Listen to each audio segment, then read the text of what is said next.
benches last night, I thought he was fabulous. Like, I thought he was really good. Like, that's Bissonnette down there. But, I mean, he doesn't, there's no, a little bit of him when there's time. But from a hockey standpoint, I think he's really good. I think he could be a good analyst. Like, I'm not joking. First off, you need some personality. I think so. And he's got a lot of it. But they're showing highlights of him, with people coming to take selfies behind it. He's throwing guys the smelling salts that are in the stands. And, the women are coming taking pictures. The mascot's coming over. He was having fun. It's sports. Right.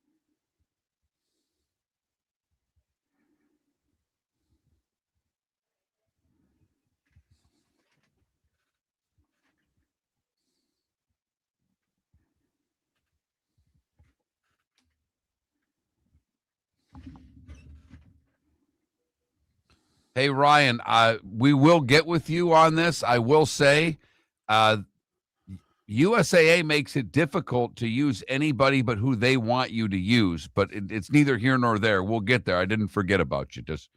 But wow, they make it hard. Feel like Christmas Day. What for? What am I missing? I don't know. What's he missing? There's not a trade deadline, is there? Yesterday was the day people had to declare for the NFL draft.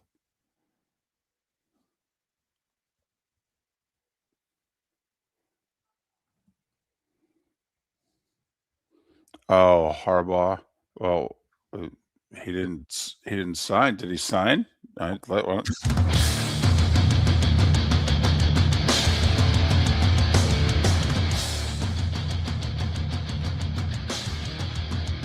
You're listening to Miller and Moulton, coming at you from the Floormeister Studios. Floormeisters, keeping it real.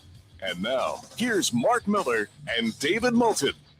Top of the morning to you on this Thursday. Anything going on in the sports world? Anything happening at all? Anybody get fired yesterday? How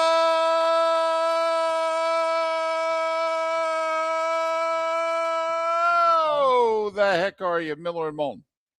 MillerandMoulton.com. Miller_Moulton on X. Top of the morning to you, Mark. How are you?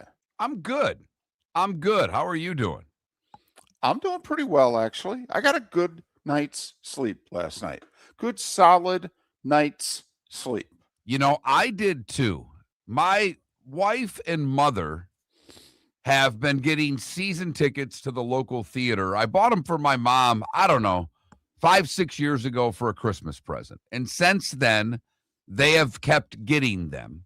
And they go to I think there's 5 plays a year that come through our area in the two. That's their thing. And normally they do it on Sundays. But with my daughter's gymnastics schedule, with some stuff I've got going on, they've shifted it around. So they went last night. And because of that, I was solo. The daughter had gymnastics. I picked her up after. I went and had dinner with friends of mine and picked up the daughter. And I was going to let her stay up late. When it's just the two of us, if she wants to stay up a little later than normal on a school night, this just in, I don't care. Right. Because my mom didn't care how late I stayed up. So that's, my wife is big on 8:30. The kid goes to bed. Right. And I'm like, you do what you want to do. I don't care. And the daughter went to bed, and I'm like, because she has a test tomorrow, and I'm like, do you want to do this one last study thing, or do you want to go to bed? She goes, I'm tired. I'm going to bed. I said, okay. So I got the TVs on, and I'm watching the game, and I'm very entertained by the hockey. Buffalo, Philadelphia was feisty last night. Feisty for a January game. A lot of little extracurriculars. Don't know where that came from. even my daughter said, "Are they rivals?" I'm like, "Not really." I don't know where this is coming from. So that was fun. But normally I stay up on the couch and watch games because my wife goes to bed and she does not let me watch television in bed. She can't fall asleep with the television on. And for me, I love falling asleep with the television. I mean, I absolutely love it. And I'm sitting there and I went, what the blank? What am I doing up? She's at the theater. I can go put the TV on. I can put the volume on. This is great. So I watched a little hoop last night in bed, watched a little bit of Vanderbilt in Texas after the hockey game was over, and, fell asleep with the TV on, with a cat with me. It was sensational. And woke up to a rainstorm this morning. I love sleeping in the rain. And come on, one, we need the rain, and two, we don't get it this time of year. True. So, yeah, I'm ready to go this morning. I'm wide awake. I'm fired up for the weekend. The rest of the sports world. This is when David and I try to beat our listeners about the head and chest to remind them of all the other good things there are to watch. Yes, and there really are. And you've gotten out of the habit of watching them, and we will try to get you back in the habit as soon as we can. We're preaching it now. We know it'll take a while. We know that most of you don't automatically respond to the other sports. Okay, many of you wait until after the Super Bowl. We think you're going to miss out for about 3-4 weeks, but, hey, to each their own. But we get it. We understand what you're doing on the weekends. Unless you're into a team, be it college basketball, NHL, NBA, whatever your team is, and we all know you mostly watch your teams, and you're going to watch the football on the weekends, but it's seemingly every night we've had some really good games. Last night, no exception, a bunch of buzzer beaters in college basketball. So for those of you that care, the golf season starts today. So there are sports out there. I mean, there really are. I want to let you know. And if you listen to other shows, they're going to go nuts about trades of bad players in the NBA to other bad teams. We already had one. There's rumors of I did laugh, and I know people don't love the NBA. It's probably bad to start with it, but I did see something funny a couple of days ago because there are rumors about Zion being moved, and he was rumored to Chicago. And someone posted on X if he goes to Chicago and he sees the pizza and Chicago beef sandwiches, he'll be 400 pounds by the end of the season. Although it's not like there's not plenty of good eats in Nodlands, but yes, I think there's more calories in Chicago. Yes. More starches. Right. More carbs. And maybe more, probably I would say better food in New Orleans, more quantity in Chicago, if you know what I mean. Very much so. And you and I are quantity guys very much when it comes to food. Did it the other day. I realized just how embarrassing it is to go out and eat with me. Okay. And what you and others have put up with over the years, because I was at a place and I'm not familiar with anything on the menu nor the place. And so finally we're going through it and I go, wow, it all sounds good. I go, how big are the portions? And she looks at me and goes, I want as much food on a plate as possible. What would you recommend? And without hesitation, I will say, every waiter and waitress knows what that dish is. Without hesitation, they just point to it and go, that's the one you want. You know what? That's actually a good question. And I know we don't have probably not a lot of waiters listening to this, waitresses listening at this hour because they work at night. But that actually, I've seen, well, what's the best thing on the menu? Well, they don't want to hear that because everybody has different tastes. You actually are asking a question that is not about personal taste. It's about amount of food. Yep. That's actually a very fair question at any restaurant. Where am I getting the most bang for my buck? It's funny you said that because I went out with a couple friends last night and our dinner took a little longer to show up than normal. And I had to pick my daughter up and I'm kind of starting to get worried about the time. And I go, well, I just kind of looked at him. I said, I just want you to understand I eat quickly, so this isn't going to bother me. I hope I don't embarrass you. So Apparently, the Giants have secured the services of John Harbaugh. Did he cancel the interview yesterday with Tennessee? So last night he was leaving New York/New Jersey. He met with them all day. It went great, but they were going to have to fly him home because he was meeting tomorrow at home in Baltimore with the Tennessee Titans. Right. Who people were surprised were actually, according to insiders, fairly high on Harbaugh's list. And we tried to point out, young quarterback in place, $113 million in cap room. And yes, not a great ownership in front office these days, but if they're handing you the keys and you get to reshape it, you think you're going to turn it into a good front office. So Tennessee was very much into play. Ian O'Connor, someone that I respect, covering the New York sports scene. About 9 o'clock last night, he just said, yeah, they're not letting Harbaugh on the plane. He goes, don't be surprised if something goes down. The Giants are full court pressing. They want it done now. They're basically looking at him saying, why would you take any other offer? We're giving you everything that you've wanted. What are we missing?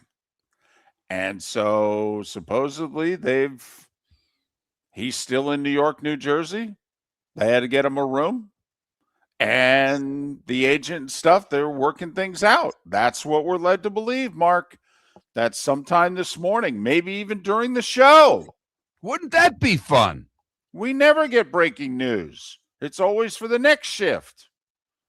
But maybe one of the 9 vacancies will be filled, and the Giants will get their guy in John Harbaugh. Supposedly, they are putting finishing touches on the deal. Reportedly, he will make $20 a year, which is what Andy Reid makes in Kansas City.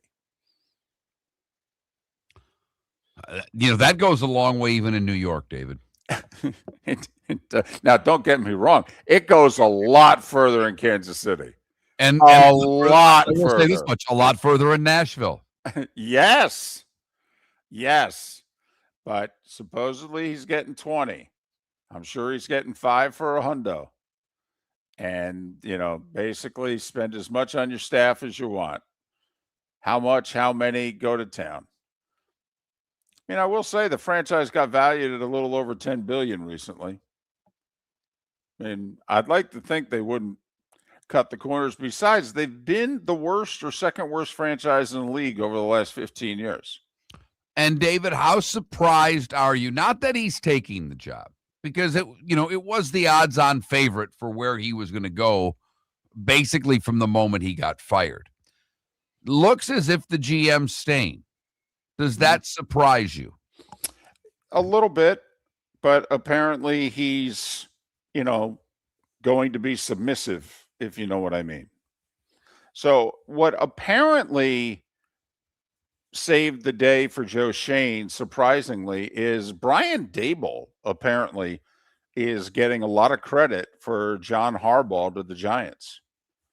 That Daboll raved about ownership and said really good things about the GM and said, oh, no, he's a collaborative guy. It's not his way or the highway at all, blah, blah, blah. And, said to John that, listen, I'd do it again. I'd go back there in a minute. People are saying that Daboll's raving about the Giants so much that the joke is Harbaugh is going to ask him, would he come back as offensive coordinator? Take it easy now. Okay.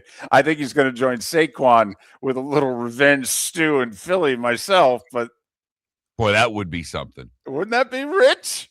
That would be something. Well,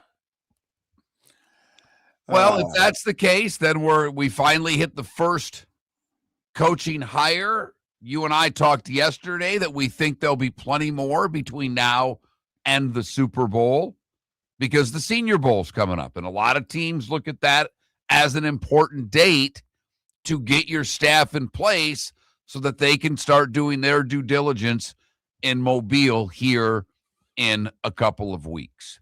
A little different schedule today on a Thursday. Pat Kirwan had to move his second of his 2 weekly appearances up. So Pat will join us at 8 o'clock to get ready for the divisional round. And JP Shadrick to talk to Jags. All coming up, Miller and Moulton. Your roof is your home's first line of defense. At Pelican Roofing of Florida, Ronnie John and their team bring years of experience to protect what matters most, your family and your business. From residential repairs to large-scale commercial roofing, we deliver honest work, fair pricing, and quality you can trust. An upgrade on your roof can lower your insurance costs. Don't wait for a leak to turn into a disaster. Call the experts at Pelican Roofing today. 1-866-9-PELICAN. That's 1-866-9-PELICAN. Online at pelicanroofingcompany.com. CCC 1332512. Let's talk the big differences between Floor Meisters and the big box store that sells flooring. Floor Meisters is family owned. They do flooring, not doors, nuts and bolts, or weed killer. They specialize in it. They know it. Floor Meisters backs their installer. So if there's ever an issue, good chance the boss, TJ, will come out and make it right.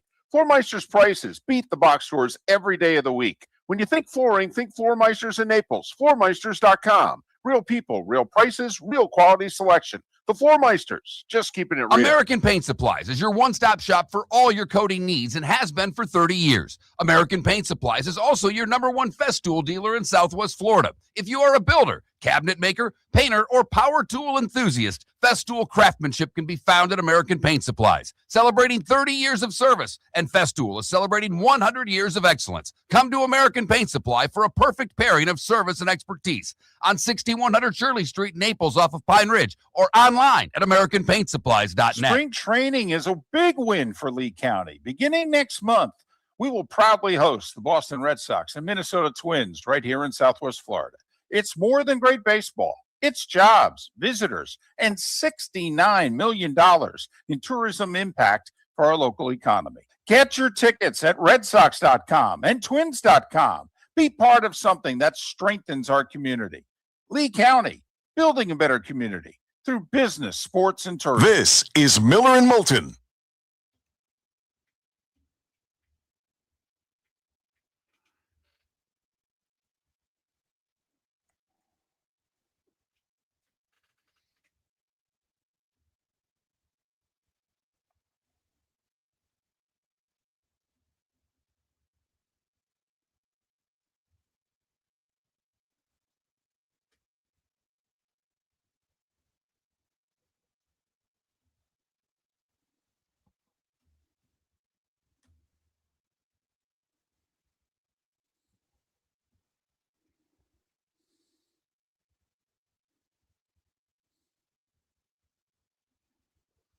David, big day for you today. I don't know if you're aware. It's National Bagel Day. Huh. I'll have one in 15 minutes.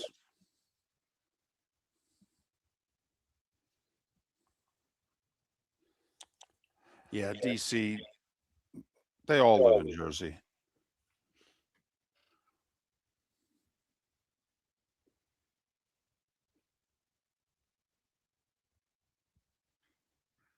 It depends on how close to the city that you want to be.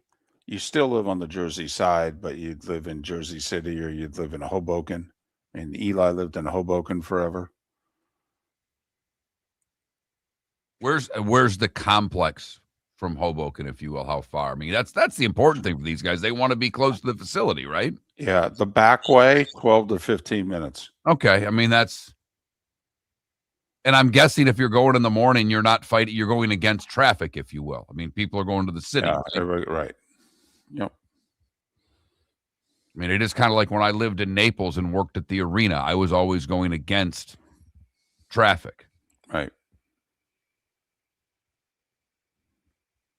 Which, by the way, Sarasota's a mess.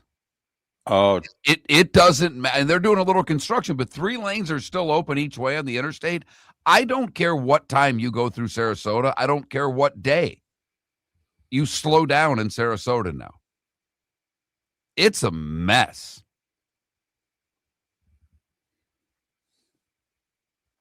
you know, EB, that's not a bad question. Okay. It's National Bagel Day. What do you put on a bagel? Butter, cream cheese, come up with something else, and nothing. I can't tell you. I honestly cannot tell you the last time I had a bagel. One, because most of the bagels down here suck. Well, Yeah, but there used to be a lot of bagel shops. I mean, bagels were very popular. I mean, I want to say damn near 20 years ago, like when I first moved here. Look at you, Javier, beating Michael Horn on to the snobby answer on what you put on your food. I am so impressed. Javier, do you realize what show you're listening to there? Remember, I mean, and Javier's the one that worked at the French Laundry. And, I mean, arguably one of the best restaurants in our country.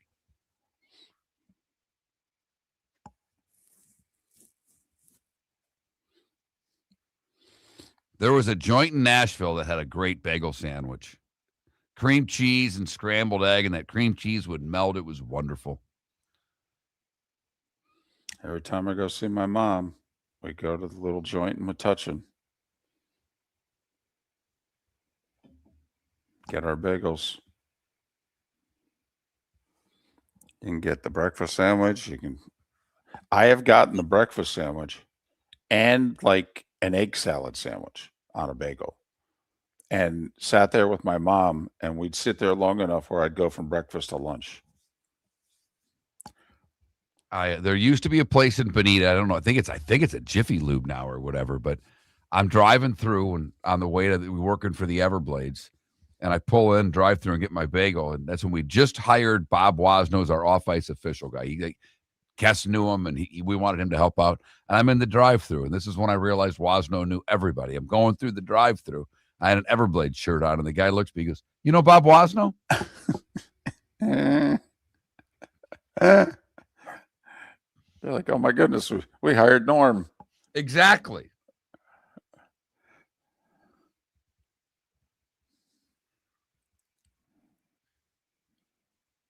Oh, I love it. In Cary, North Carolina, before you get to Raleigh and Chapel Hill. Centralized area for relocated Yankees.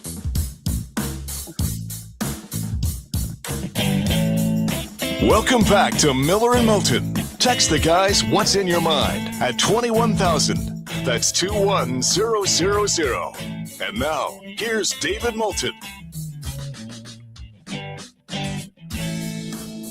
21 minutes past the hour. Thanks for being with us. Miller and Moulton, millerandmoulton.com, Miller_Moulton on X. So are we going bagels with our poll question on this National Bagel Day, or does that not inspire you enough? I'll do it for you. I really will, because I can't tell you the last time I had a bagel. Sometimes when I'm in Pittsburgh, my mother-in-law will have them, but they're not good. That's the bag. She might even have them in the freezer and thaw them. I mean, it's just what she has. So I throw it in the toaster oven and slap some butter and cream cheese on it and call it a day. But David is the furthest thing from a food snob. I mean, there is nothing close to being a food snob in David Moulton's repertoire. He eats at fast food joints daily. Mm-hmm. However, if there were two things that you're a food snob about, it's bagels and Chinese food. Right? Yeah, it could be pizza too. But then again, that's like bagels. It's all about the bread. Right. So, but I mean, you've had at least above average pizza. Oh, yeah. Oh, I've had places, whether it's Florida, where you are now. I mean, I've never had really, when I was in the city, we didn't do pizza. I went to some more high-end restaurants, my one trip to New York City that I've had in my life. So I'm not, I want to go to New Haven and eat pizza. I literally would fly. If I had the money, I might fly to New Haven for the day, eat pizza at the three joints that are so good, and come home. And this is great. And, we've talked about traveling in that area because my wife's not seen every state up in there. I'm like, if we do it, we fly to New Haven, we rent a car, we get pizza, and then we head to the rest of the area. But it's with bagels, I don't think you can really get a good bagel anywhere but in New York City, New Jersey. But you know what I mean? I don't think they're as good. Yeah, there's bagel places down here. They've kind of come and gone. But you are more of a, like, you won't eat a bagel down. You wouldn't go to a bagel shop down here. No, I wouldn't. Now, don't get me wrong. I, lived in Southwest Florida for 23 years, been in Jacksonville over 3 now. I mean, I have tried a few places, but, you just kind of shake it off and go, okay, it is what it is. But no, I mean, usually you have to go to a place that has great pizza because obviously it's all in the bread. Right. So you go, now Chicago style pizza is different. Okay. I don't think the Chicago style is as dependent on the bread as New York pizza is.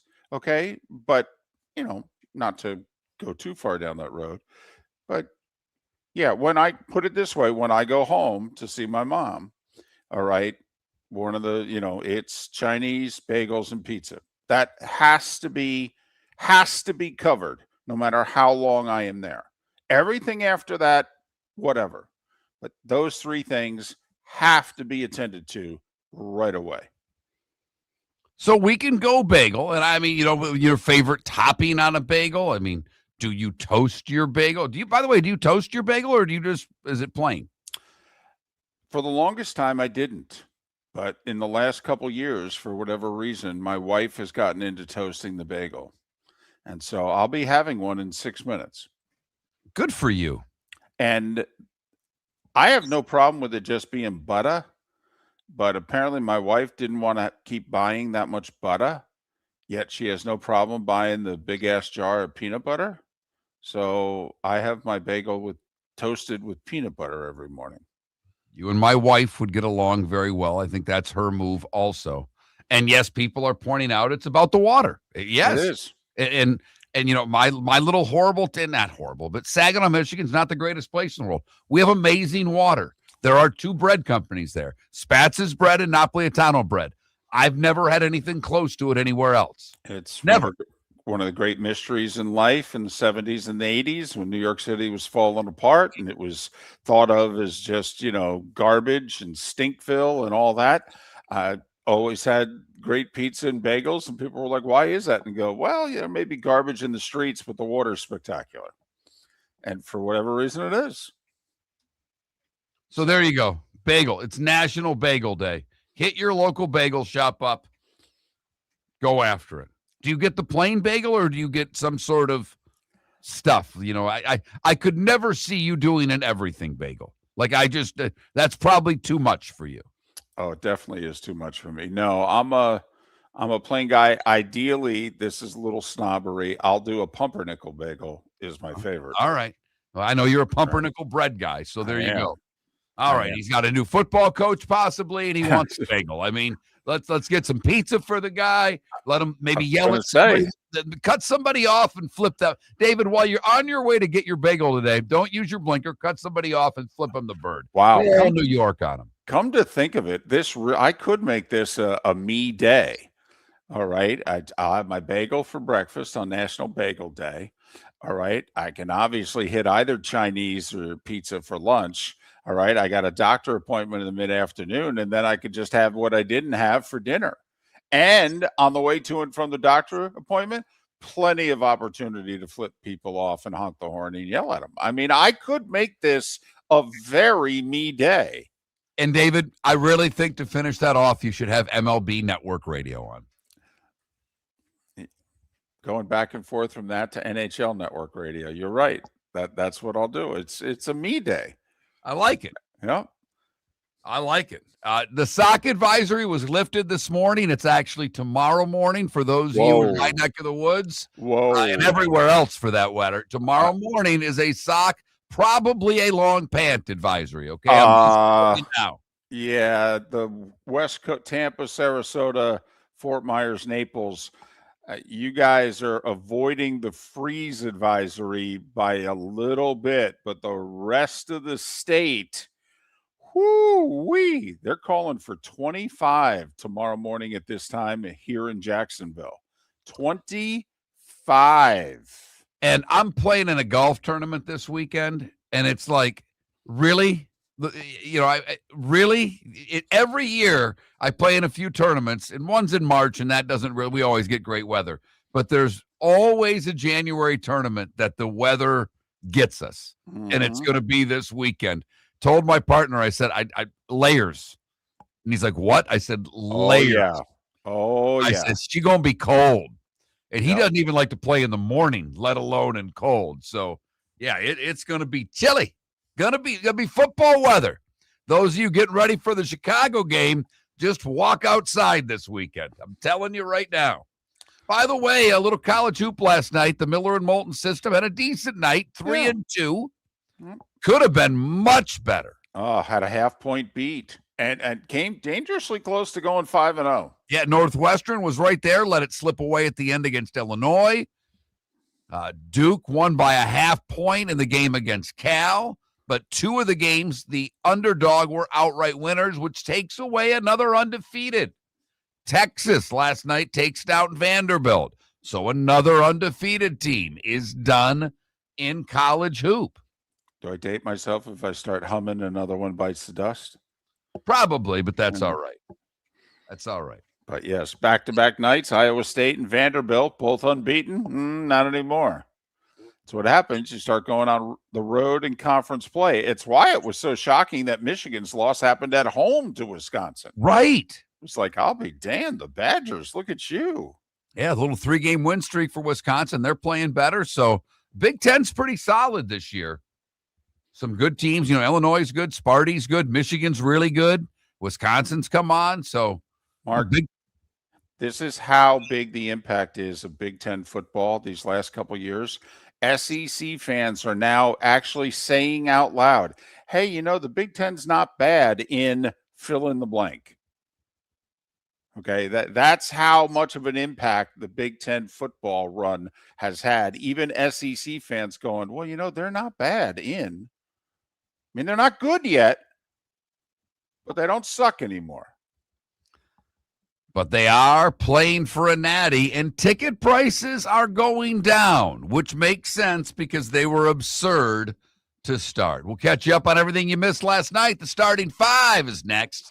The Cape Coral Police Department is growing, and they want you to be a part of it. They're hiring new officers. Starting pay is between $74,000 and $90,000, depending on your experience. And with a $10,000 hiring bonus, you could be making $100,000.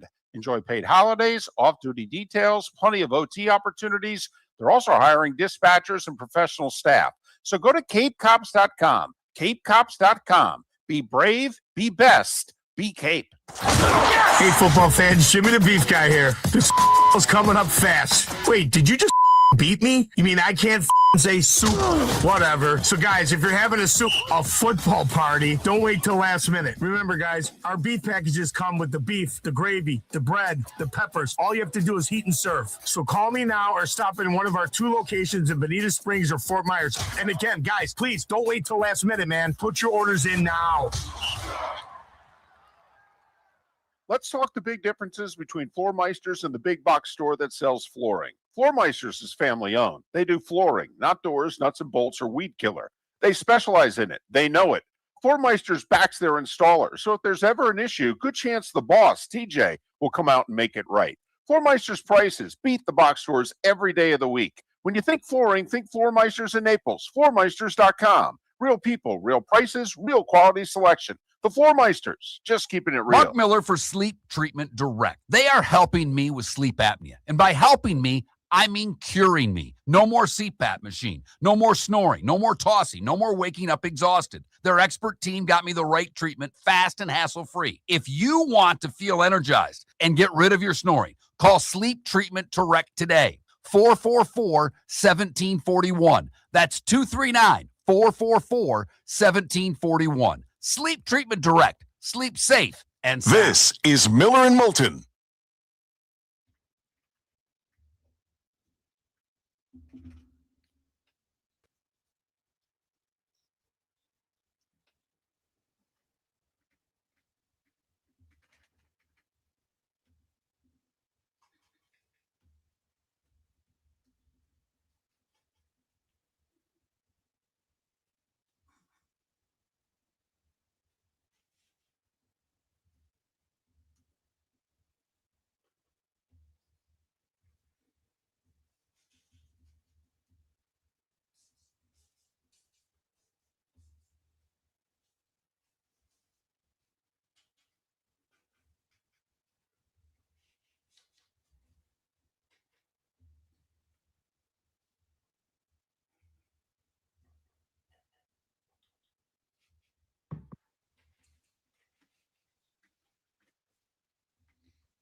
So if I went with butter, cream cheese, peanut butter, something else, is that Sure.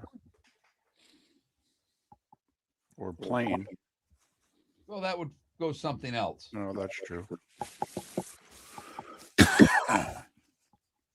Is there anything sports-wise now that the Giants job? Well, what's a better job, Pittsburgh or Baltimore? What's a better job and list 4 bad teams? Ooh. Which job would you take? Vegas, Tennessee, Miami.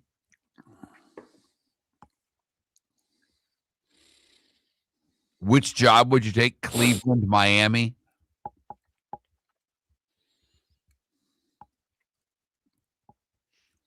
I think the 2 interesting ones are Tennessee and Vegas. Tennessee has a young quarterback. Vegas is about to get one. They're both going to have over $110 million in cap room and high draft picks. How about Moore staying at Oregon? Oh, here we go. Welcome back to Miller and Moulton. Text the guys what's in your mind at 21,000. That's 21000. And now, here's David Moulton. 22 minutes till the top of the hour. Miller and Moulton. MillerandMoulton.com. Miller_Moulton on X. I got your bagel question up. Oh, okay. All right. We went butter because you brought up the peanut butter. We went, what do you put on your bagel? Butter, cream cheese, peanut butter, or basically other? For all of you lox people, for the pickled onion guy, the one that wants it plain, that it all applies and do something else. There you go. That Mark Miller, the David Moulton, Miller_Moulton on X. Little this, little that in the sports world yesterday. Some great games and some news in and around it. What do you say we give it a shot? Time for The Starting 5. 5 big stories you need to know. Here is the Starting 5. Well, believe it or not, I was going to lead with college football until the whole John Harbaugh developments overnight.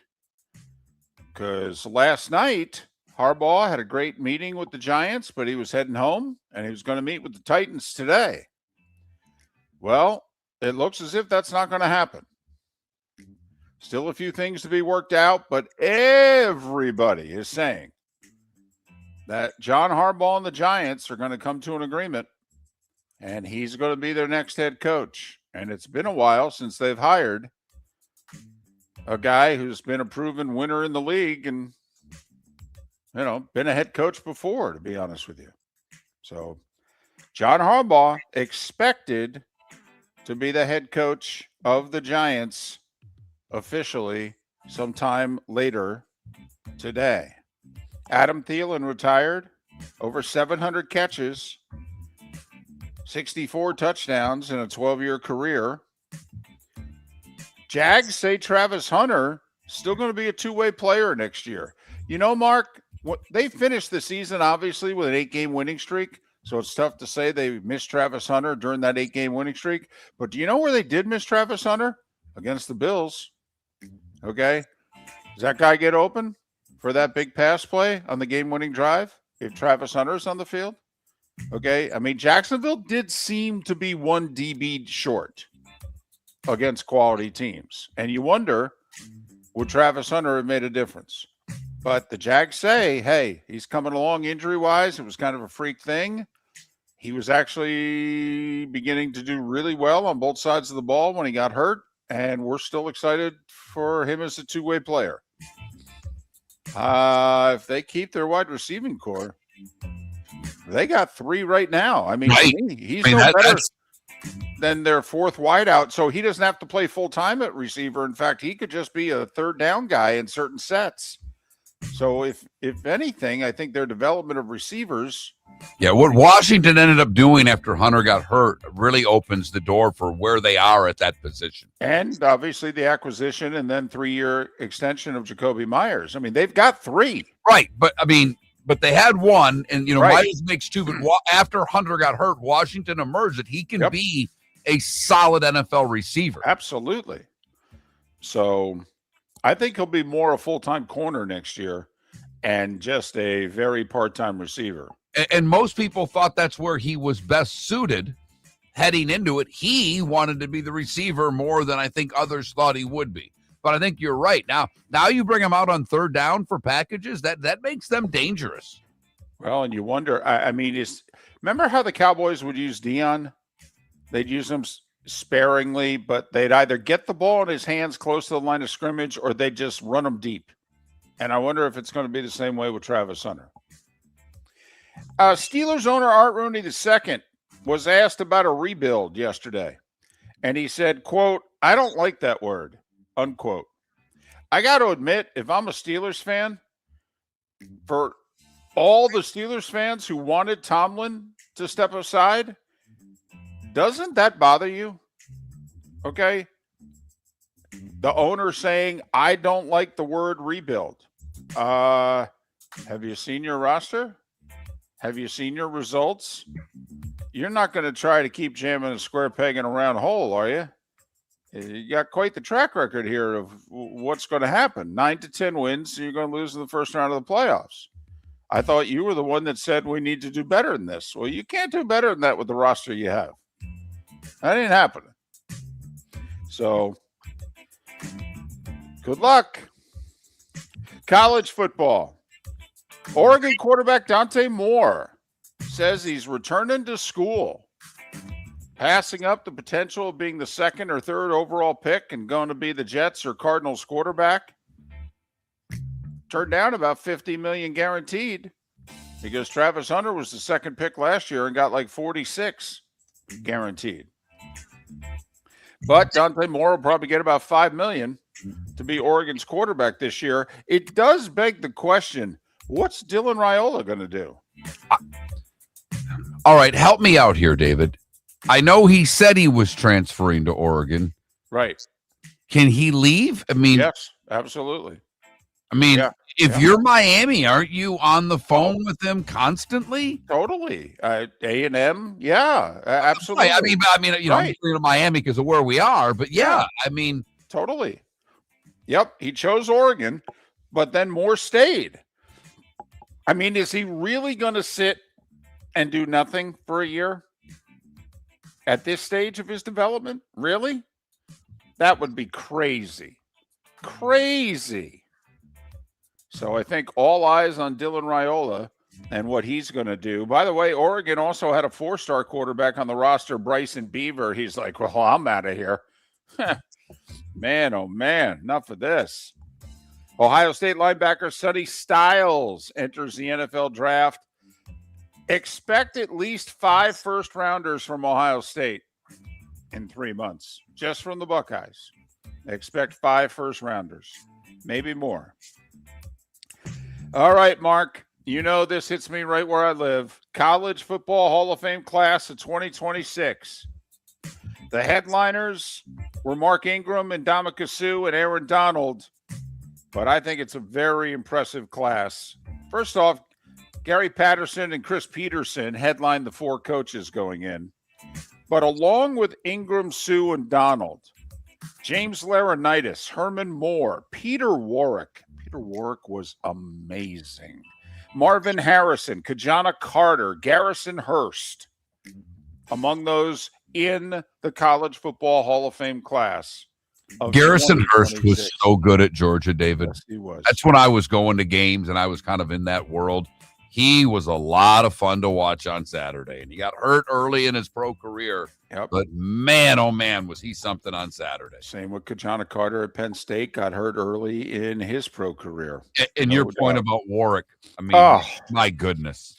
As a collegiate player, and that's where, you know, sometimes you and I get annoyed with the College Football Hall of Fame because some guys who didn't have, I don't want to say great career. Well, they had really good careers, but maybe not great college careers, and then go on to be great pros. Right. End up getting in the college hall. And when you look at their college numbers compared to others, right, they don't always stack up. So it's kind of a weird Hall of Fame, if you will. Where Peter Warwick was the 4th overall pick of the draft and was considered largely a bust in the NFL, but at Florida State they don't win the title in 99 without Peter Warrick. Despite how talented that team was, they don't win the title without Peter Warrick. And like Laurinaitis from Ohio State, he was a tackling machine. Machine on a defense loaded with NFL draft picks. Yes.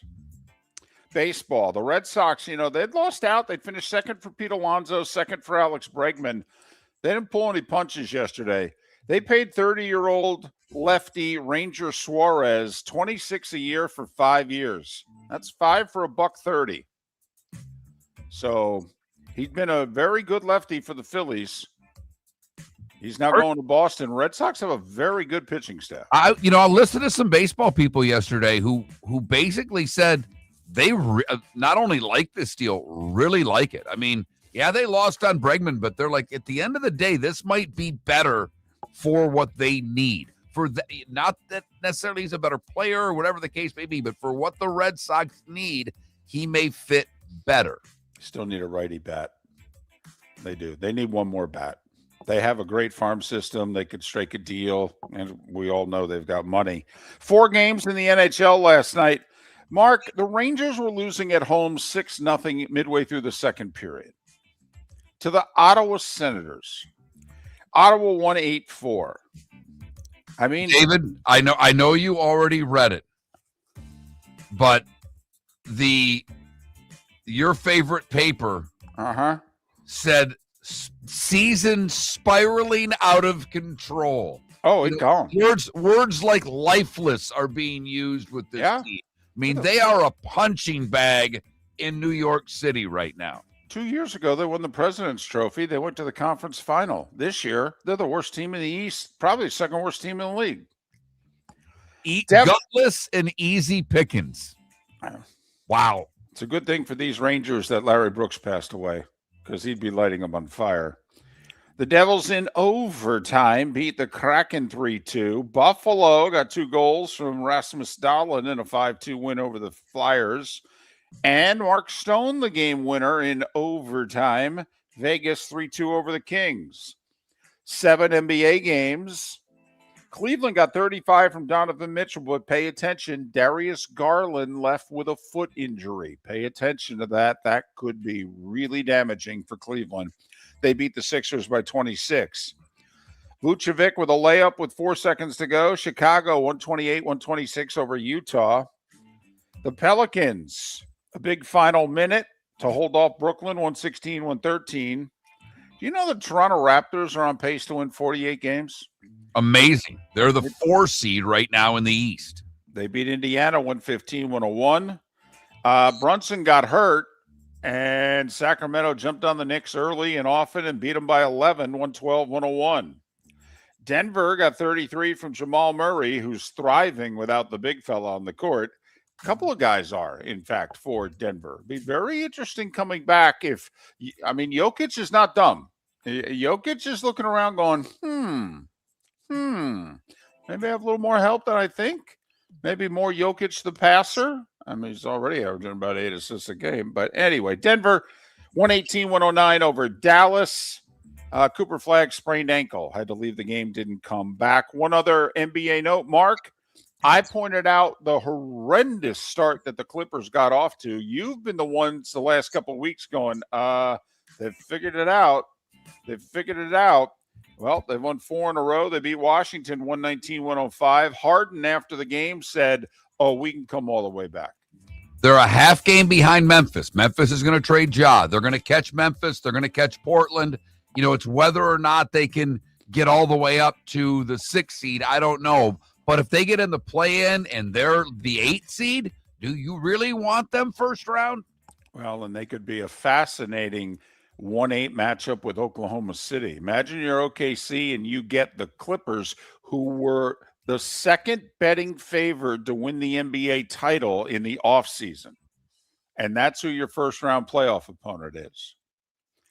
College hoops, big night. Vanderbilt took their 16-0 record to Austin, Texas. They're 16-1. Texas beat them by 16, 80-64. Arizona had to shoot 54% at home to remain unbeaten against Arizona State, 89-82. Wildcats are 17-0. Purdue edged Iowa at home, 79-72. Ole Miss with a bucket at the buzzer in overtime to upset 21st Georgia, 97-95. Kentucky ran the Leitner play successfully against LSU last night. Trailing by a point, they threw it the length of the floor. The big fella guarded, caught the ball within 6 inches of where Leitner caught the ball. Turned around and hit a shot all in 1.6 seconds. Kentucky 75-74 over LSU. Even Rick Pitino noticed the play and on X said, I hope everybody noticed LSU guarded the inbounds, and it still happened. Stanford upset North Carolina 95-90. Michigan beat Washington by 10. Duke over Cal by 15. UCF, a road win at K-State, 82-73. South Florida beat East Carolina 82-71 at home. And Mark, you mentioned it earlier, the PGA Tour season gets underway in Hawaii with the Sony Open. Don't know how much more PGA Tour golf we're going to have in Hawaii. This could be it, in fact. For that matter, I don't know how much PGA Tour golf we're going to have in California and Florida going forward. They're talking about major changes to the tour schedule. So enjoy the 2026 season while you can, because about a dozen tournaments could go away. And at 7 minutes before the hour, that was the starting five. Brought to you by Lee County, Florida.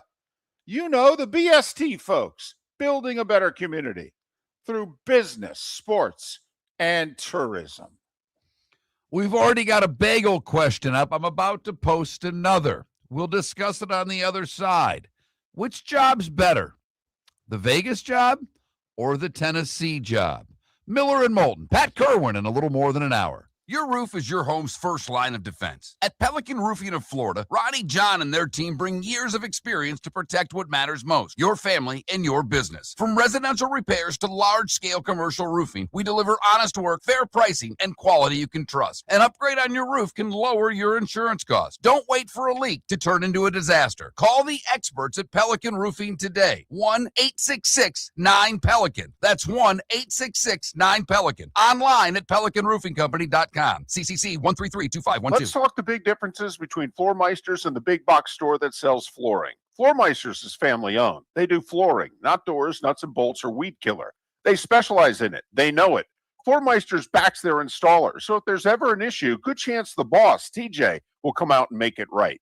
Floor Meisters prices beat the box stores every day of the week. When you think flooring, think Floor Meisters in Naples. FloorMeisters.com. Real people, real prices, real quality selection. The Floor Meisters, just keeping it real.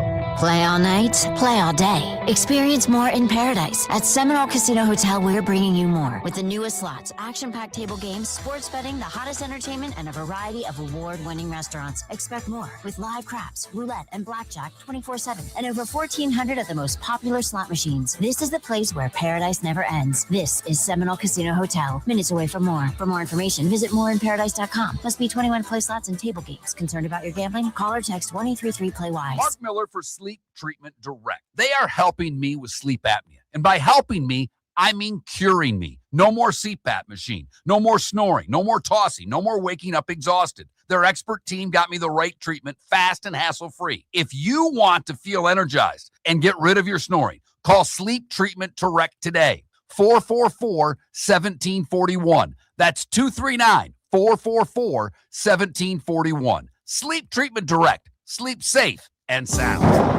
Got a cracked window or foggy glass? Don't wait for the next storm to make it worse. Your local Glass Doctor Home and Business is just down the road and ready to help. From leaky frames to shattered panes, we've got the tools and the know-how to get your home or business storm ready. With flexible scheduling and our done right promise, you'll be in good hands. So before or after the weather hits, call your neighbors at Glass Doctor. Glass Doctor, Glass Doctor. Call the Glass Doctor. We fix your pains. Oh, yeah. American Paint Supplies is your one-stop shop for all your coating needs and has been for 30 years. American Paint Supplies is also your #1 Festool dealer in Southwest Florida. If you are a builder, cabinet maker, painter, or power tool enthusiast, Festool craftsmanship can be found at American Paint Supplies. Celebrating 30 years of service, and Festool is celebrating 100 years of excellence. Come to American Paint Supply for a perfect pairing of service and expertise on 6100 Shirley Street, Naples, off of Pine Ridge, or online at AmericanPaintSupplies.net. This is Miller and Moulton.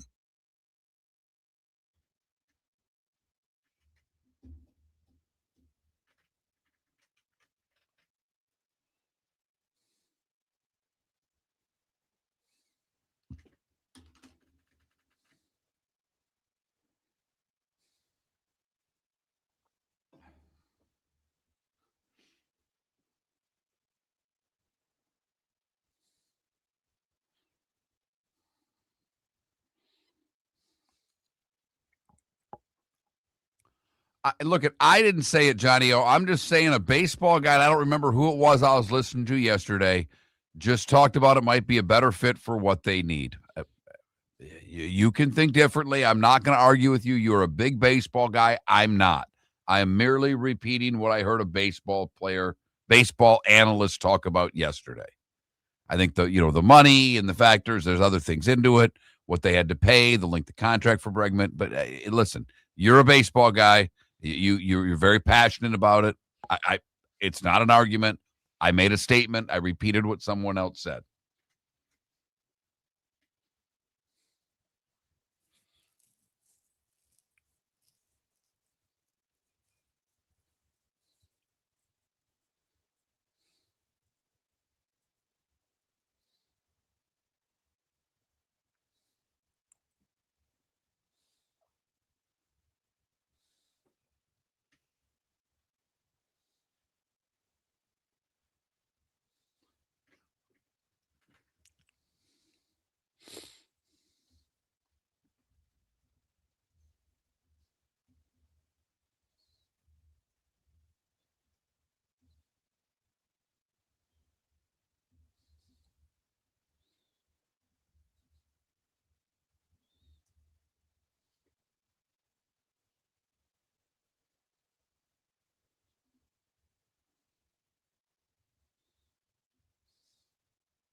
And Warwick Dunn is in the College Football Hall of Fame. He was inducted 2 years ago, DC. I had to look it up.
You're listening to Miller and Moulton, coming at you from the Floor Meister Studios. Floor Meisters, keeping it real. And now, here's Mark Miller and David Moulton. Hour 2 of Miller and Moulton on this Thursday. Pat Kirwan joining us in an hour, and you're going, wait a minute. That's not on Thursdays. Well, he has to be this week. Got a lot going on. What can I tell you? Pat Kirwan in an hour. JP Shadrick in a couple hours. We'll put a wrap on the Jags season and where do they go from here between now and the beginning of the new NFL business year in 2 months and the draft in 3 and change. We'll talk the future with JP Shadrick coming up in a couple hours' time. So what is this new poll question you want to go with? Well, I kind of threw it out there, and you kind of helped me along, and I'm getting bashed for even putting up. I mean, the first text, Pelican Roofing of Florida text line, 21,000's the number. The keyword's Miller if you've never texted the show before and you don't want to throw a few left jabs at me. I'm ready. Big head, not hard to hit. So go for it. But someone just said, yuck, neither. And my response was, they're both better than the Miami job. Right now, I'd take the Vegas job or the Tennessee job before the Dolphin job. Without even thinking about it, I would. When I started thinking about the question, I realized... Sorry, that's another 40-year-old reference. I just needed to get one in. I started realizing, wow, the similarities between Tennessee and Vegas. Both do not have good ownership. Both have $110 million in cap room. One's playing in a fairly new stadium. The other's moving into a new stadium in the next 2 years. Both have young quarterbacks because the Titans got theirs last year. Heisman Trophy winner, first pick of the draft. Vegas is getting theirs this year. Heisman Trophy winner, first pick of the draft. Raiders in a very tough division, but you know what? The AFC South doesn't look soft right now. Mark, I will say I picked Titans close because the division's easier, but that's about it. The similarities are tremendous up and down the board. So, you're right now. I'm at you had different cap numbers than what I'm getting. There's a bunch of different websites, so I'm not going to argue over it, but they both have a bunch of cap money. By the way, you know what's amazing if I'm looking at this right? You know who else has a lot of cap money? I mean, the team in the top 5, and you probably have different numbers, the Chargers, the Seahawks, and the Rams. Yep. I mean, when you talk about the Titans and Raiders having a bunch of cap money, well, they suck. That makes sense. It's why the Dolphins' job's so bad, because right now their dead money isn't a huge number. It's going to be when they get rid of Tyreek Hill and Tua. So these numbers will fluctuate and change, and I think David's numbers may already be looking ahead to what the future holds based on what we think we know. But the Chargers are going to have both of those tackles back next year. And they've got $100 million in cap space. The Rams are going to have a boatload of cap room and 2 first-round picks. Which that's 2 starters on the cheap if you do your job right. And Stafford's not talking about retiring. So I feel badly for the Rams in this sense. This would have been an ideal situation for them to draft their quarterback of the future. And it doesn't look as if there's a guy to draft, because when you have 2 first-round picks, you could spend one of them on the quarterback and just develop them for the next couple of years while Stafford finishes his Hall of Fame career. 100%. But the Raiders and Titans are picking at the top of the draft. That's part of the reason why I just included those 2. Didn't want to get into Arizona. Didn't want to get into Miami. They're Cleveland. I mean, you could say, which job do you want more, Miami or Cleveland? There's a lot of ways you could do this right now. I would take the Dolphins. Why? Because I think the Browns are an absolute mess. From ownership to front office to cap to quarterback room. I do. Now, I will say, in theory, the Browns could not be a mess a year from now. Okay, the Browns, I believe, can get Deshaun off the books after 2026. But, divisions, I mean, which division's harder? You got to deal with the Bills and now the Patriots. Okay. I mean, honestly, doesn't next year for Zach Taylor and the Bengals have to be put up or you're fired year? And quite frankly, David, to use your favorite quote, it's a make it happen year. It is. It is. I mean, Pittsburgh, I'm sorry. They're in transition, and the Browns are not going to be good. And the Ravens are going to be in some form of transition. Now, they might go 13-4 in their transition, but they're going to be in transition. I mean, next year has to be a Bengals year. No excuses. And I would look at Burrow and the players and say, by the way, that includes you. And I'd look at Burrow. I'm sorry. And Miller and Moulton love Joe Burrow. Yeah. But he's not doing anything to help us out. One, and I guess it's not his fault, but it is his fault. He can't stay healthy. I mean, he just can't. But some of that's on him. He still holds the ball for an eternity. With all those receivers, Joe Flacco came in and was zipping it around and looking pretty damn good. Joe, you need to do the same thing. As if Joe Flacco said, well, nobody can cover Jamal Chase. Why don't I just throw him the ball every play? Right away. And Chase said, well, I can get open every play. Nobody can cover me. Joe said, fine, I'll throw you the ball. And then if they start putting two guys on you, I've got this Higgins guy over here. Yeah. I'll throw it to you. Look over at Jamar and say, hey, I got to, just share the wealth a little bit. Just, I'm going to use you as a decoy for 10 minutes. You okay with that? Got to take care of your buddy over here. Yeah, and it would seem to go fine. But. And I know, David, there's a lot. See, the Stephen Ross thing fascinates me because there's a lot of reasons to say that he should be a good owner. He should be. He's not afraid to spend money. Never has been. He gives guys time. A lot of time. He stays the hell away from the football operation. He's just hired the wrong people. Over and over and over again. Are they going to finally get it right? And by going outside the organization in a big way for the first time in really a generation, did the Dolphins get it right? And what if they did? And listen, we can tell from the feedback we get from Dolph fans, whether it's in the text line or the chat rooms. I mean, you guys just don't believe that they're ever going to get it right. And I don't blame you. And there's no reason for you to. There's nothing that shows you that they will. Nope. But if they did get it right, since he is a hands-off guy, I mean, if this guy with the Green Bay Packers is the next great young executive, he's got a big blank piece of paper and a ball of clay to work with the Dolphins. He can reshape that organization however he wants. That's Stephen Ross is like, no, man, go for it. Knock yourself out. Let me know what you're doing when I call. That's all. Take my calls. And we'll be. If I'm going to New York, I got a lot of real estate business, and I'll call you. So I hope for the Dolphins' sake that they get it right. I really do. We would like all of the Florida teams to be good. We do a radio show around the state of Florida.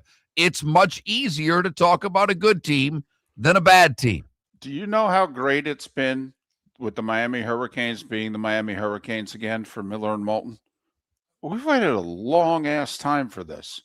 A long time. And if the Canes are truly back, do you know how awesome that is for us? We've never had the Dolphins be any good either.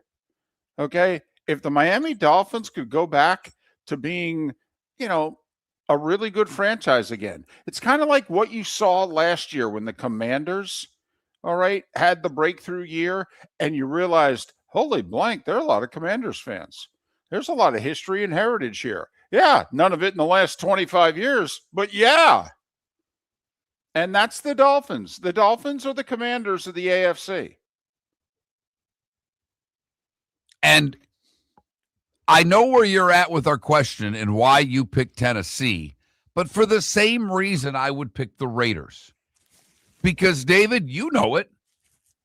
If the Raiders and the Hurricanes are the same team, they are. They move the needle. Their fans disappear when they're bad. But when they're good, boy, do they come out of the woodwork. And they're fun. So to be the guy to do that. If I were able to do it in Tennessee or in Las Vegas, I would pick Las Vegas in the Raiders every single time, whether they're in Oakland, whether in Los Angeles, whether in Las Vegas. Give me the Raiders. Give me a shot with the silver and black. And once again, people taking what I say the wrong way. I didn't say that what the Commanders did last year. You realized, oh, wow, that's how many fans they have. And then you realized, oh, wow, yeah, look at all the history that organization had. That's the Dolphins. They've yet to have the Commander season of last year. But if 2 years from now, 3 years from now, the Dolphins won 12 games and had a playoff run, you'd be shocked to find all the Dolphins that there are. Shocked. As the texter says, however, Pelican Roofing of Florida text line. By the way, Pelican Roofing of Florida, statewide in Florida, commercial, residential, 1-866-9-PELICAN. But this texter says, been dealing with the Dolphins for 40 years.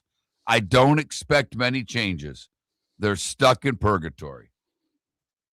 And that's how beaten down the fan base is, and I don't blame you, okay? But, you know, there are a lot of franchises that have had lost generations. And then all of a sudden, they either get a quarterback or they get an executive. Or, I mean, you know, people forget the Packers sucked for 20 years. The 70s and the 80s, the Packers had like 3 good teams. Right. It was the Vikings and the Bears in that division. It was. Right. Okay. I mean, Lynn Dickey and the Packers in like 81, 82. That's about it.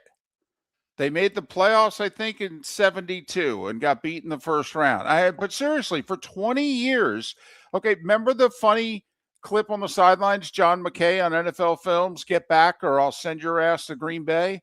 Okay, I mean, think about it. It was going to Green Bay was considered worse than being on the expansion Bucks, who went 0-26 to start. But the Packers were terrible. And do you know what they did? They hired Ron Wolf.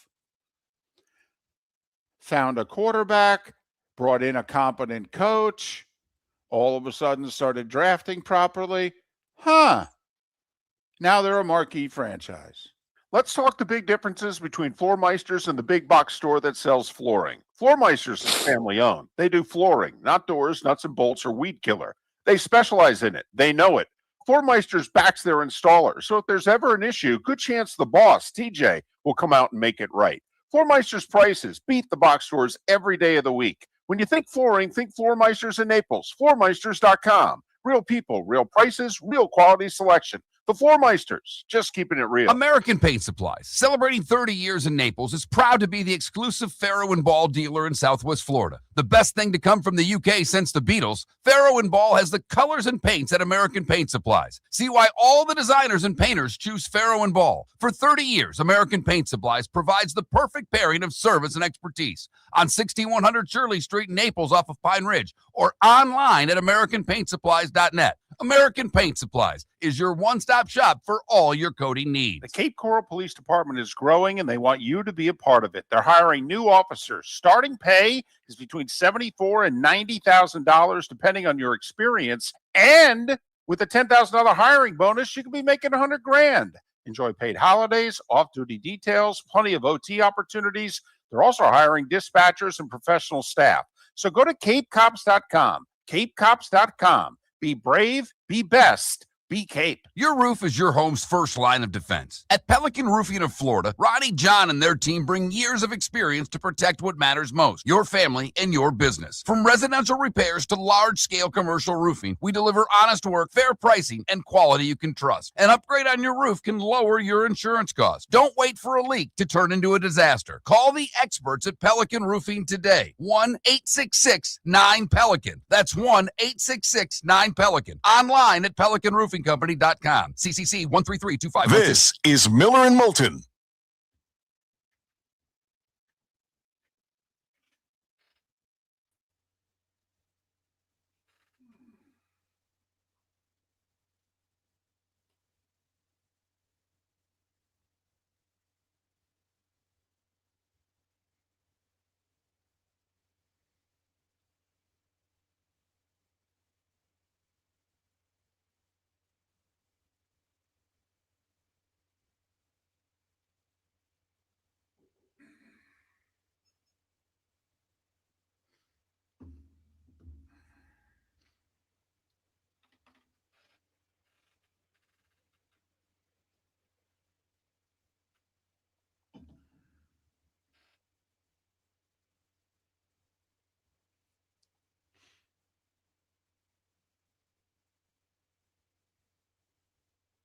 And I don't blame you, Deadstroke. I don't blame you one iota.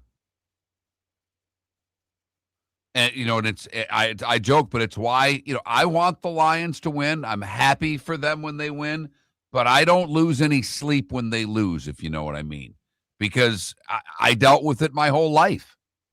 They just weren't good, and you just don't trust it. Like, the odds of them going back into the toilet or being good next year. Well, the odds are they go backward because that's just what they do.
Yeah, I've lost most of my fandom, and it sucks. I mean, it really does. I am so happy the Wings are good because we don't do a lot of hockey on this show, so it doesn't really matter that I'm a big fan of a team in that sport. But it's hard when you're not when you try to be neutral all the time and just watch the best game and try to analyze it. It's great for a job. It sucks because I used to be a big fan of teams. So it's get away with it in college basketball because no one gives a damn about that either.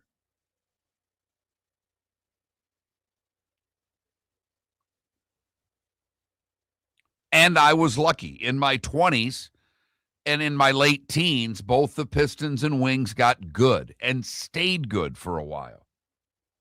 And that was fun. But, I mean, when Sparty made the playoff, even though they got throttled by Alabama, that year that Sparty went to the playoff, that was probably, as a fan, as much joy as I've ever had.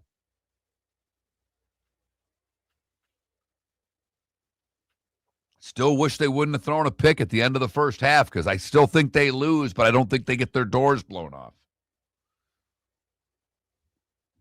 The clip came up of that on, I think, Facebook because I was in the Bahamas with my family. We rented a house. And I watched that game on like a 14-inch TV, literally the smallest TV I've ever watched a game on outside of watching parts of games on my phone.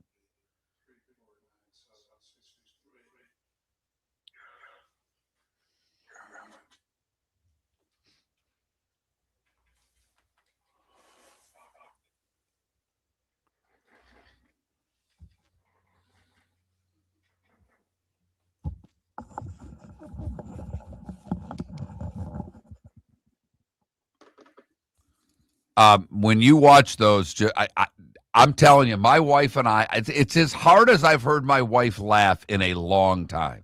Oh, that's great. I think you could watch it with your wife, and it's simple, dumb, funny, but done really well, if you know what I mean. Like, how did someone not think of this before? Like, it's that good.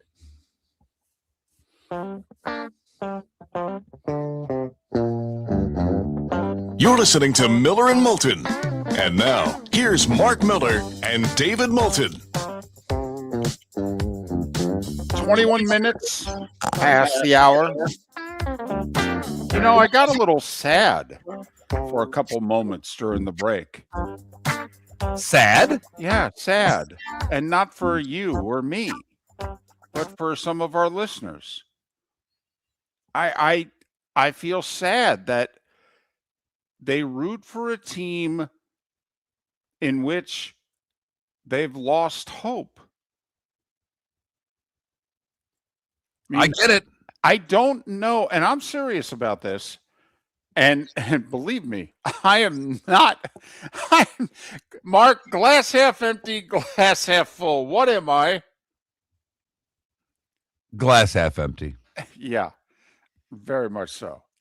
But you're like me. I don't think you're glass half full, and I don't think you're glass half empty. A friend of mine many, many years ago said, and I've always, I thought it was funny when he said it, and I've used it ever since. John Cuiava, he goes, I'm not a glass half full. I'm not a glass half empty. I want to know who the F drank it.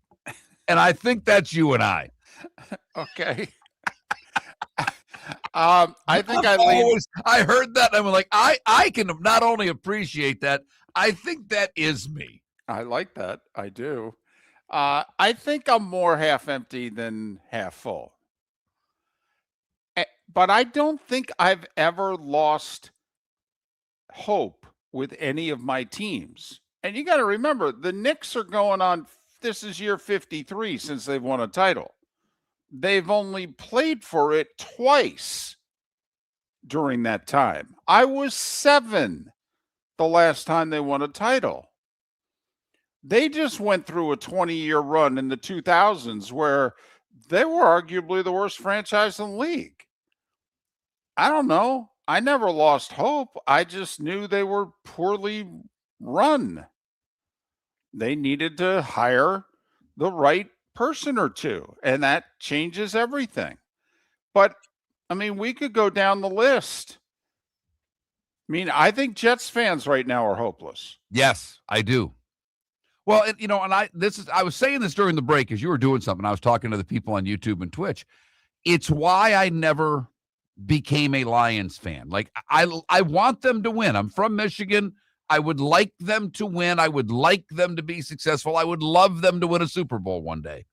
But I never caught the bug because they were bad throughout most of my life.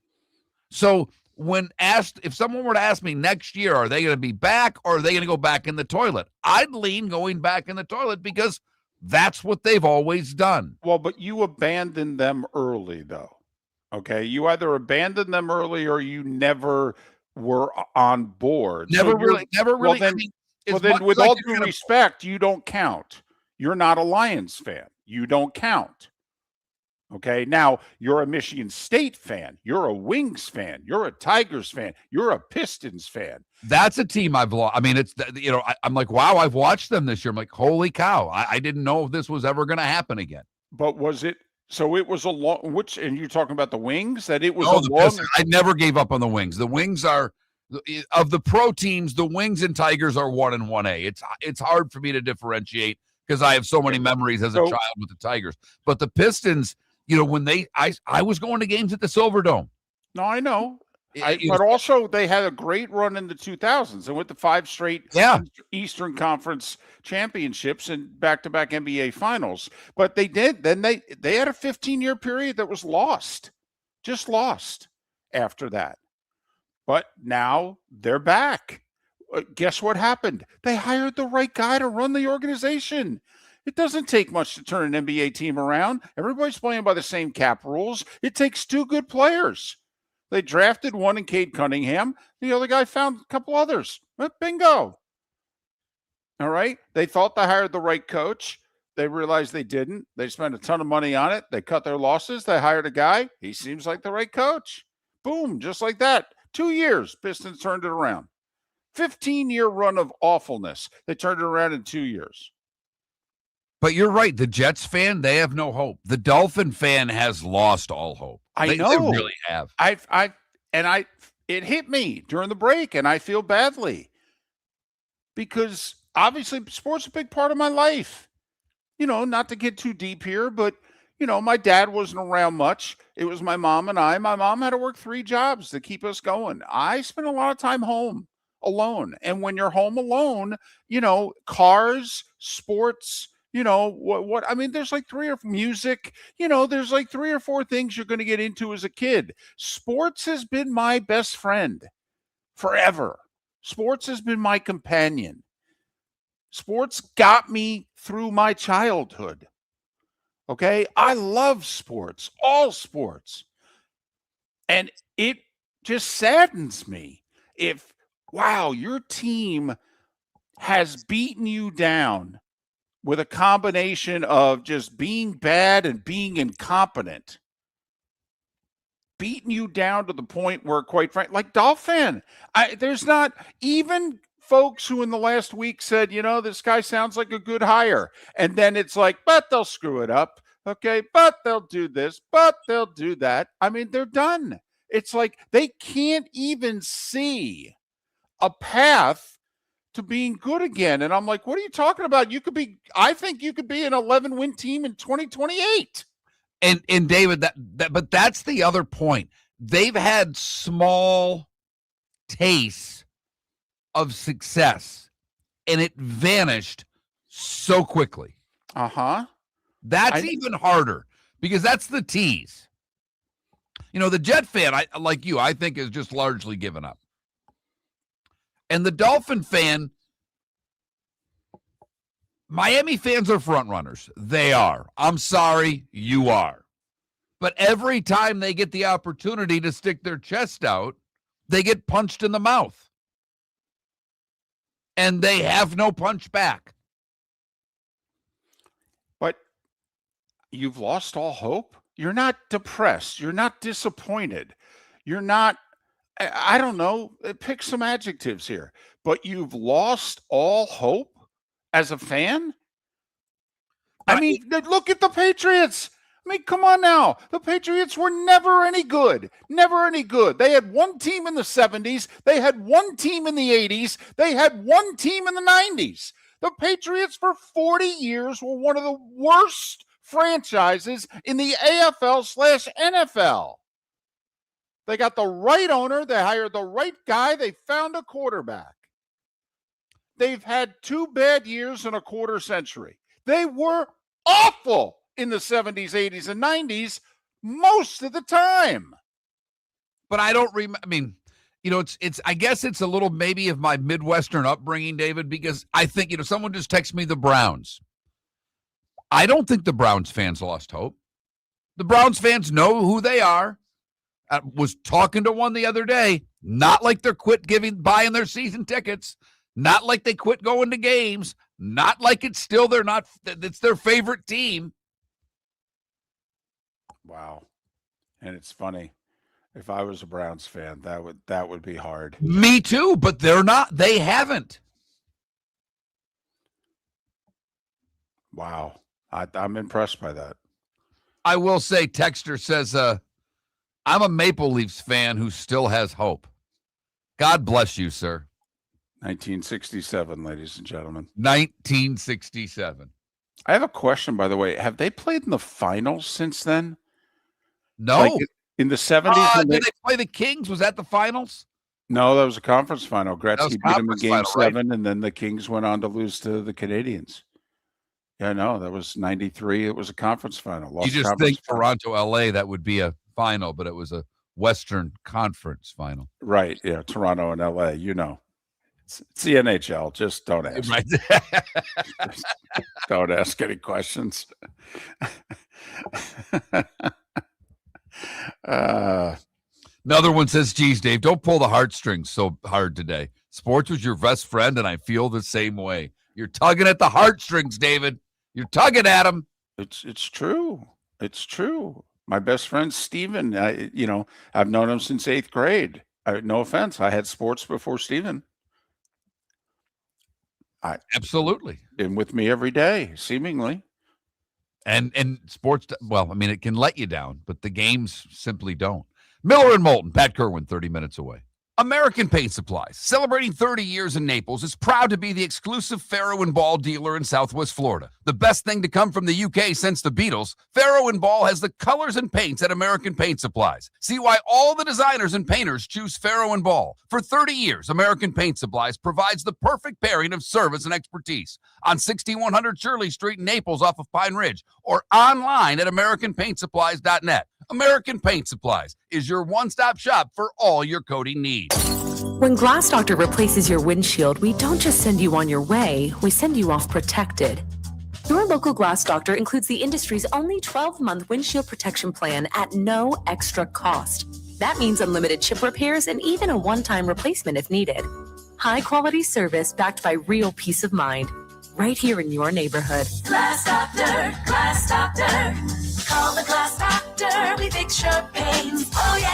Exclusions apply. See your local glass doctor for Lee details. County Economic Development will release its 2025 annual report on February 5th at their annual meeting. It's a powerful look at our local economy, highlighting key data, emerging trends, and performance from the past year.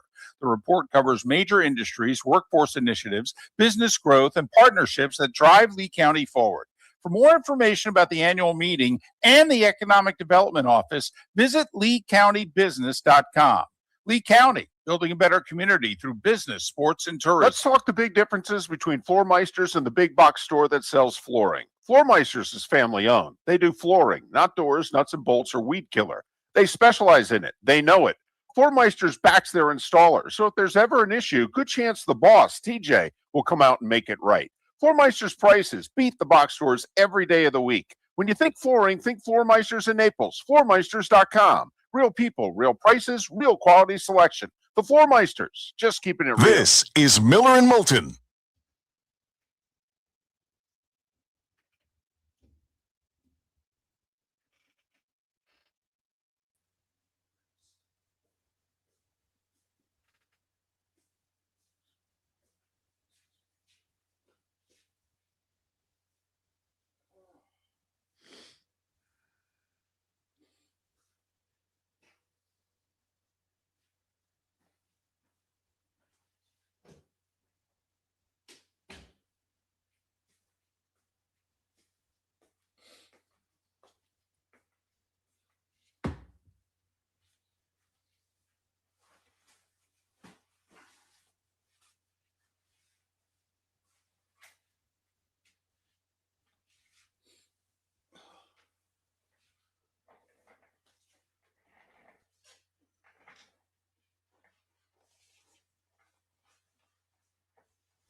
Obviously, nobody knew Allen would be this good coming out of Wyoming. He wouldn't have gone 7th.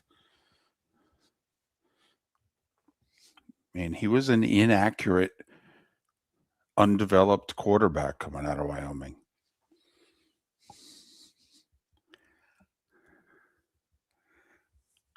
And there was not a good track record and still isn't if you're inaccurate in college to become accurate in the pros.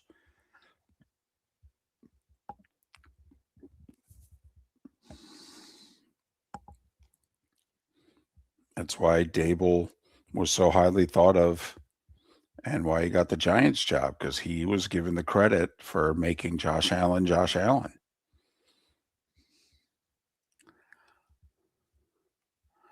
Which is why if I'm the Eagles, and I said it a couple of weeks ago, if I'm the Eagles, I hire Brian Dable, because I say, listen, work some magic with Jalen Hurts here. Make him a better thrower. You did it with Josh. You know, Lincoln Riley did it with Jalen. Man, he was far and away a better quarterback at Oklahoma than he was at Alabama.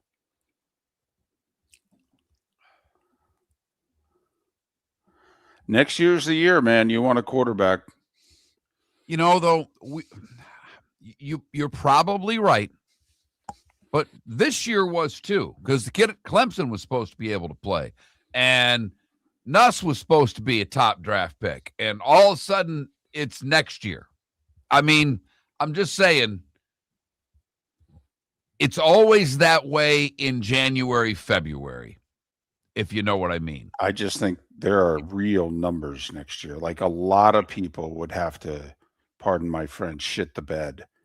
Okay, for them. I mean, right now, you've got a lot of quarterbacks that are thought of as high draft picks if they continue along the way they've been playing.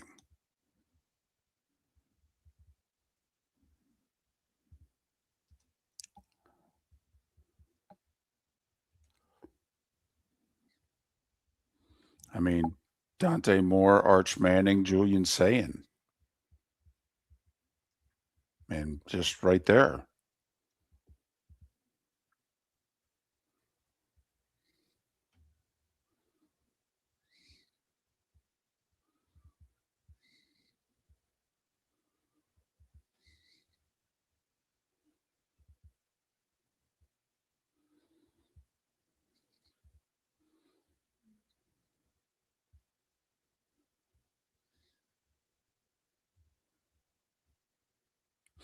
CBW, I think there's a few teams. Like, I think the Browns should play Shador all year next year. All right. I think the Dolphins should play Quinn Ewers. Yeah. Don't worry about the rest of your roster. You got issues.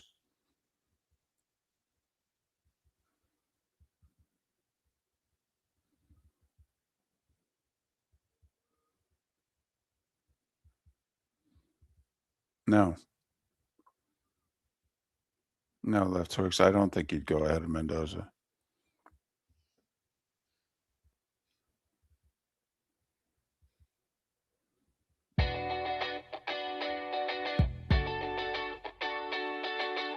You're listening to Miller and Moulton. And now, here's Mark Miller and David Moulton.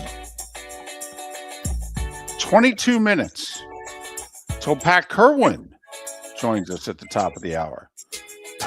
And I am not having fun at some of yours expense, who, when we've promoted throughout the show that Pat was coming on at 8 a.m. Eastern, you're like, oh, it's Friday? Wait, what day is today? My mother, all right, jokingly, but I don't think she's joking, tells me all the time that she knows what day of the week it is when she wakes up by our guest list. So whenever somebody has to move, it throws my mother off. So I get it. I get it. Pat Kirwan on a Thursday. I get how that. Wait, what? You know, we literally had someone in the Twitch chat room all of a sudden start going, well, it's a football Friday. And he goes on with a series and everybody had to go, it's Thursday. So, you know, I got to check something, because I did find out that my wife and daughter occasionally on the ride to school will listen to the show. Not often, but occasionally. Your mom listens pretty much every day. yeah. Sure. I don't know if my mother's ever heard this show. I really don't. She's never mentioned it. You know, I don't think, she doesn't get up early. I mean, she has the ability to sleep in. She stays up late. She was you before we did mornings. Oh, then I miss the life she has right now. You know, she'll read in bed till 1 a.m. and then wake up at 9, 10 o'clock. So I don't know if she's ever listened to my radio show. And we've only been doing this for nearly 20 years. Right. Yep. David, we did get this text. I loved it. 21,000 is the text line. Pelican Roofing of Florida is the sponsor, by the way. Need the keyword Miller if you've never texted the show. And this is, I believe, the first text or second text we've ever got from this person, who just says, hope is a dangerous thing. Hope can drive a man insane. Fins up, LOL.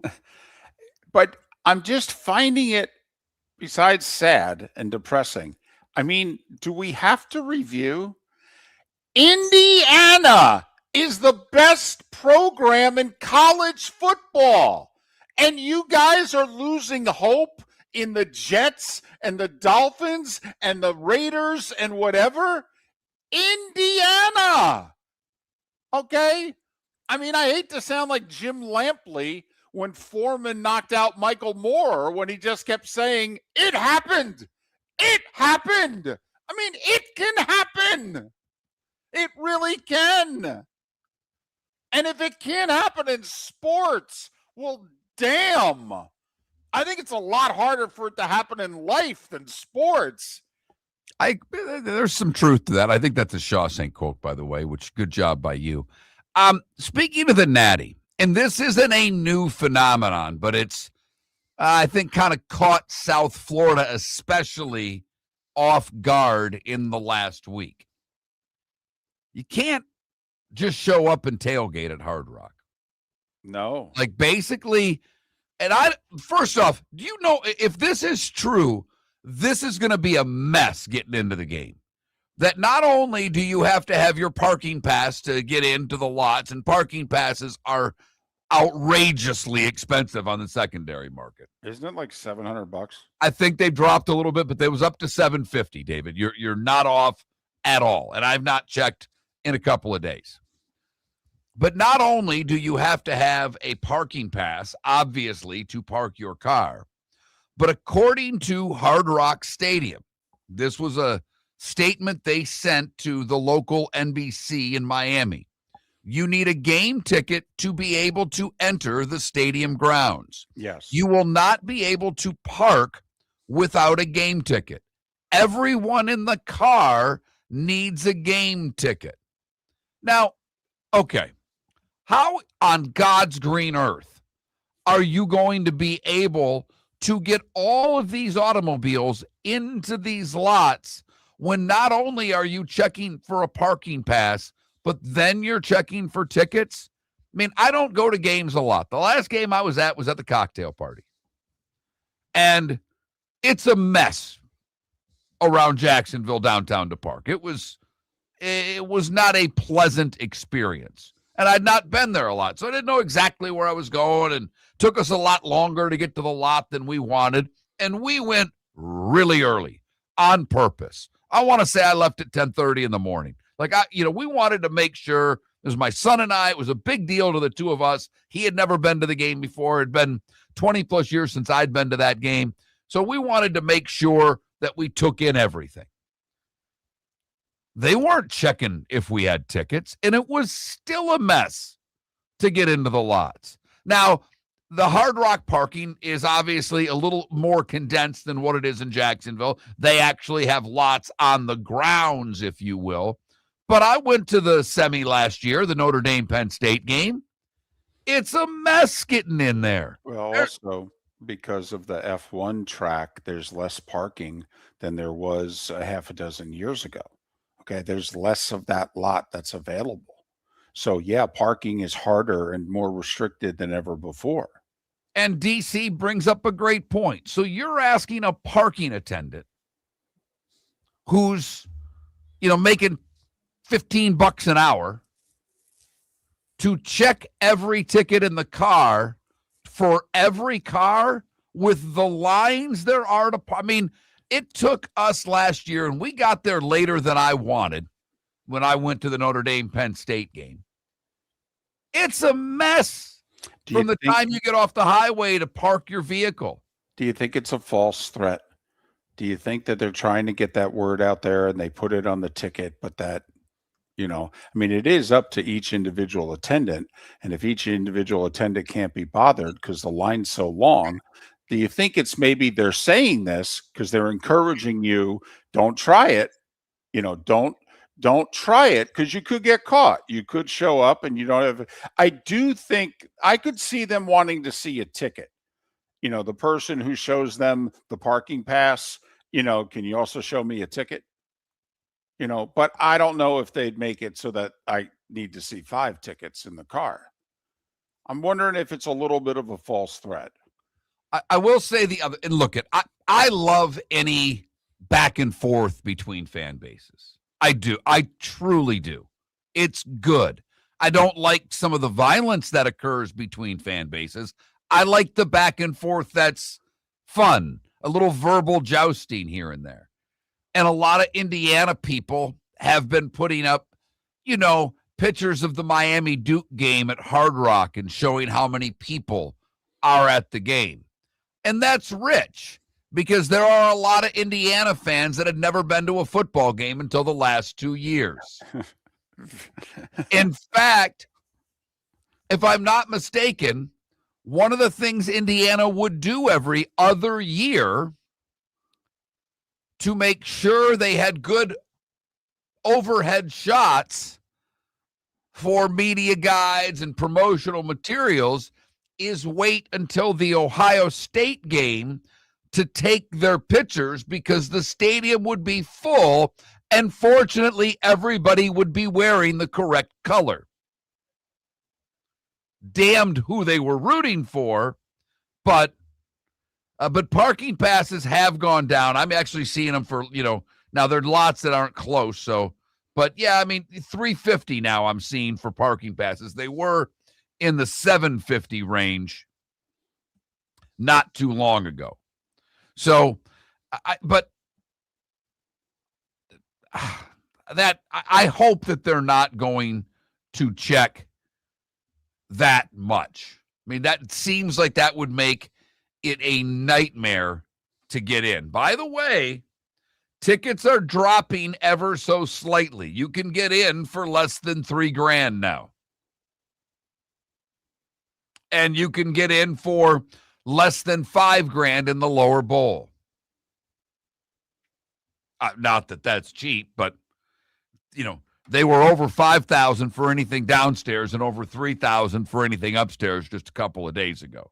But it hasn't dropped significantly, and I don't expect tickets to drop all that much between now and Monday night.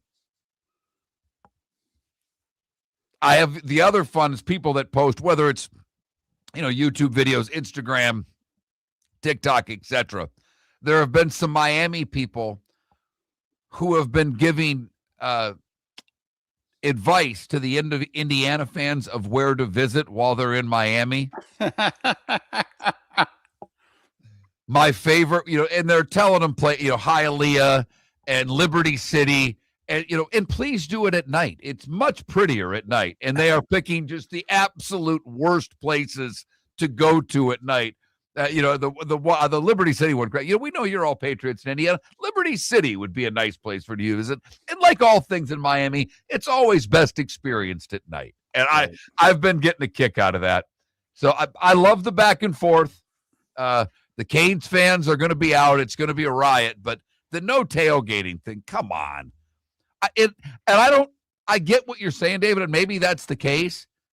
But if someone's spending the kind of money they're spending to go to this game, the last thing I want is to be getting there at 4:00 in the afternoon and not being able to get to my parking spot till 6, if you know what I mean.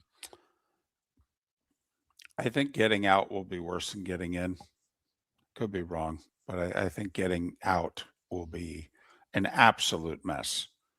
That's the one where you might as well to plan to just stay. Kick back, put your feet up. You ain't getting home at a decent hour unless you leave early. By the way, back to your hope question, David, there are some people out there this cracks me up on the Pelican Roofing of Florida text line. Lifelong Dolphin fan, nearly 40 years. I'm raising my kids to be Dolphin fans too, because if I'm going down watching this terrible team, I'm taking everybody with me. Did you see the clip? It went viral of the young Jets fan. He's like 9 years old, and they were getting blown out of a home game, and they left early. It's like early fourth quarter. Kids walking in the parking lot, and there's this TV reporter that asks the kid, "So what do you think of this team?" And he stops, and he looks at his dad, and he looks at the camera, and he says, "I'm a Jets fan. I'm born into this. I'm not going to abandon them. But this team sucks." All right. And he proceeds to he goes, "This team is sucking all my joy out of life away." All right. And proceeds, just eviscerates them. And he said, "But I was born into this and I'm not going to abandon them, but this sucks." And then he just keeps on walking. It's kind of like I had a soliloquy. I had something to say. The one thing going back to the title game Monday night, I believe last night the president announced he was going. That always helps traffic. Always. There's no doubt about it. Any venue, okay, any event, any major city, to make things better, you need the president to decide that he's going to attend. There's no doubt about it. That always helps the traffic situation, the time it takes to get in. And as somebody pointed out, they may not, especially walking into the stadium, obviously, but maybe then they will check everything pulling into the parking lot, since they know there's going to be one very special fan in attendance. Another texter says the stadium is going to be bum rushed like it was for the soccer game a while back. First off, thank you for going bum rushed and letting me think Kumo D rap songs in my head from the 80s, 90s era. The one viral video I saw was the parent that let his kid get away with an F-bomb. It was a Bears fan who let an LFG go, and the kid was about 8 years old, and dad gave him a complete pass.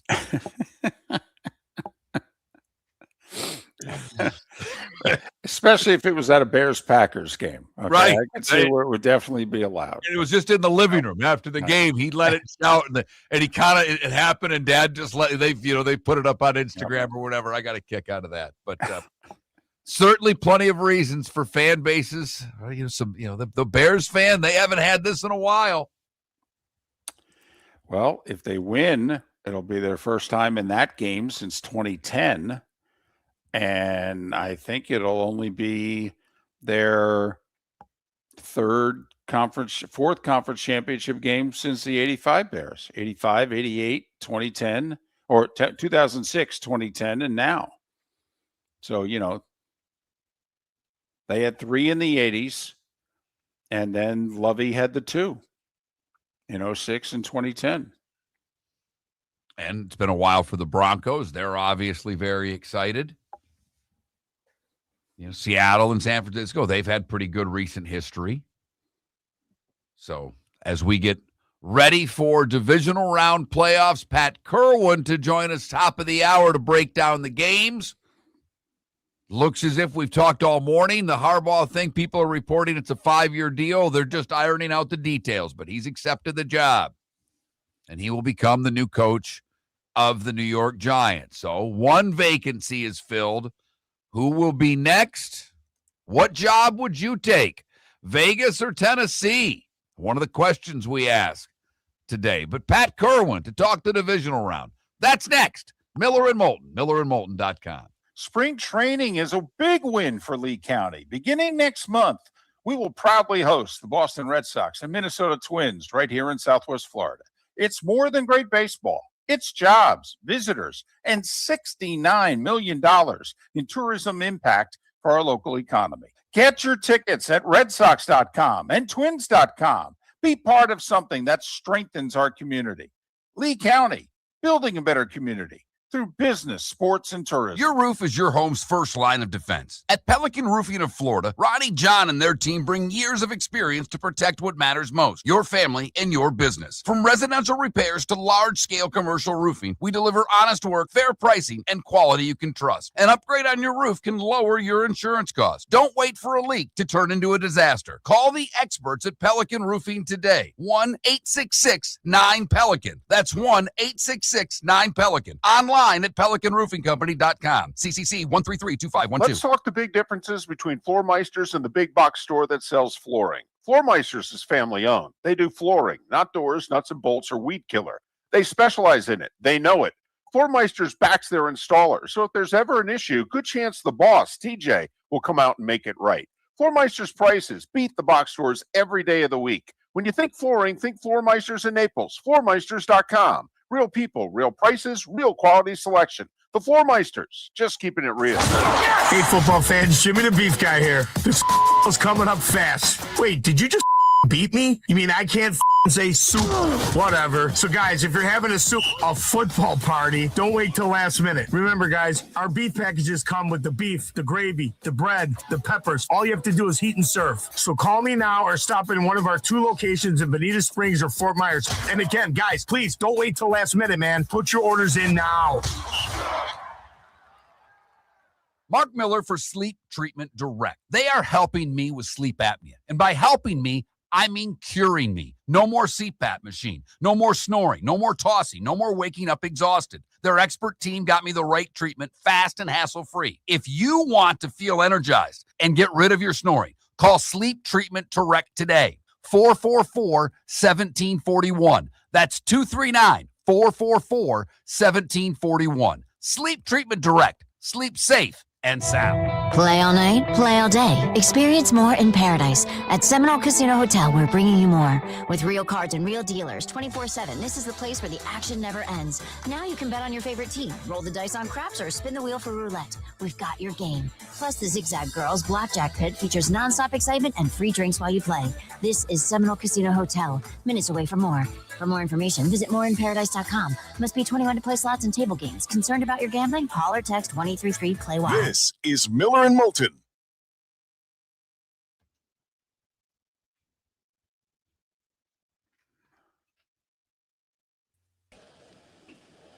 Morning, Hello, Pat. Mark. How you doing, man? Uh-oh. Oh, Pat? boy. Can you hear me, Mark? I cannot hear you. I'm talking. I'm talking at 1, 2, I'll 3. reset the whole thing. All right. I was listening before, so it was working fine. Nice.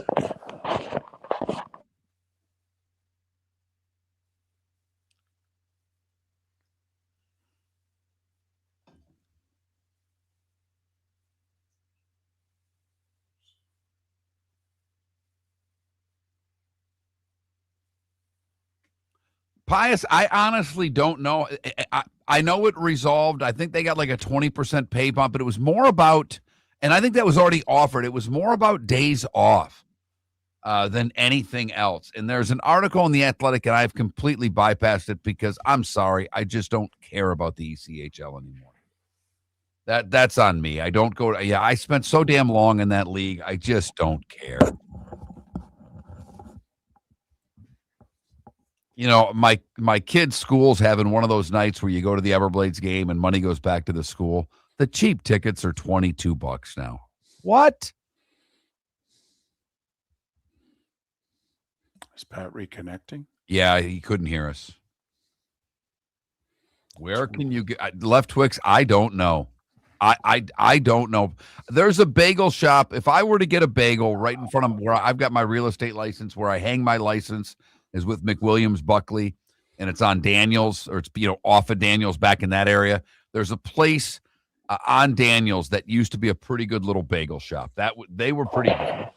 How about that, Pat? Can you hear us? I got you. All right, good.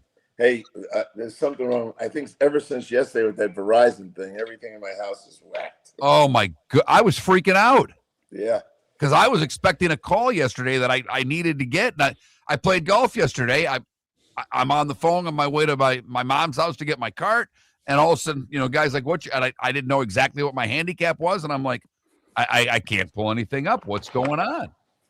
Yeah, it was. It didn't rattle me yesterday, but like I've had you on my computer. I had to take you off and put you on my phone because my computer wasn't taking it right and I couldn't hear you. As soon as I put you on the phone, I can hear you, but I promise you when we go to break, it'll go out again and I'll have to reset. Well, I won't I'm not going to take you off. That's what I do now. Once I get you on, I used to drop both you and David out to put that commercial thing up. Once I get you here, and I just leave you up because that way usually we stay. Yeah, thanks. Because I was listening to you guys on my phone, and then as soon as you guys went to break, it went dead again. But I was trying to listen to you on my computer, and which is what I like to do because it's a more reliable source, but it was not doing it. Yeah, it was. I was freaking out because we've got this dual authentication thing here at the studio, so I've got to log in, and then they call me so I can get. And I'm like, if I don't have a phone, I don't have a show tomorrow. And fortunately, I was texting with the engineer, and he basically told me a way to sneak around it. I'm like, okay, at least we've got a backup plan. But it came on late last night, about 9:30. I think it came back somewhere in there. Yeah, and then it started raining at 4 a.m, and no golf with me today. No, I mean, good luck doing that show tomorrow, Pat. It's going to be chilly. Well, I've got to go to New York tomorrow morning. That's why we're doing it now. But oh, that's right. Yeah, you're fine. Yeah. The Blades looked good last night. Not that anyone cares but me. And yes, Left Twix, Jimmy the Beef guys, outstanding.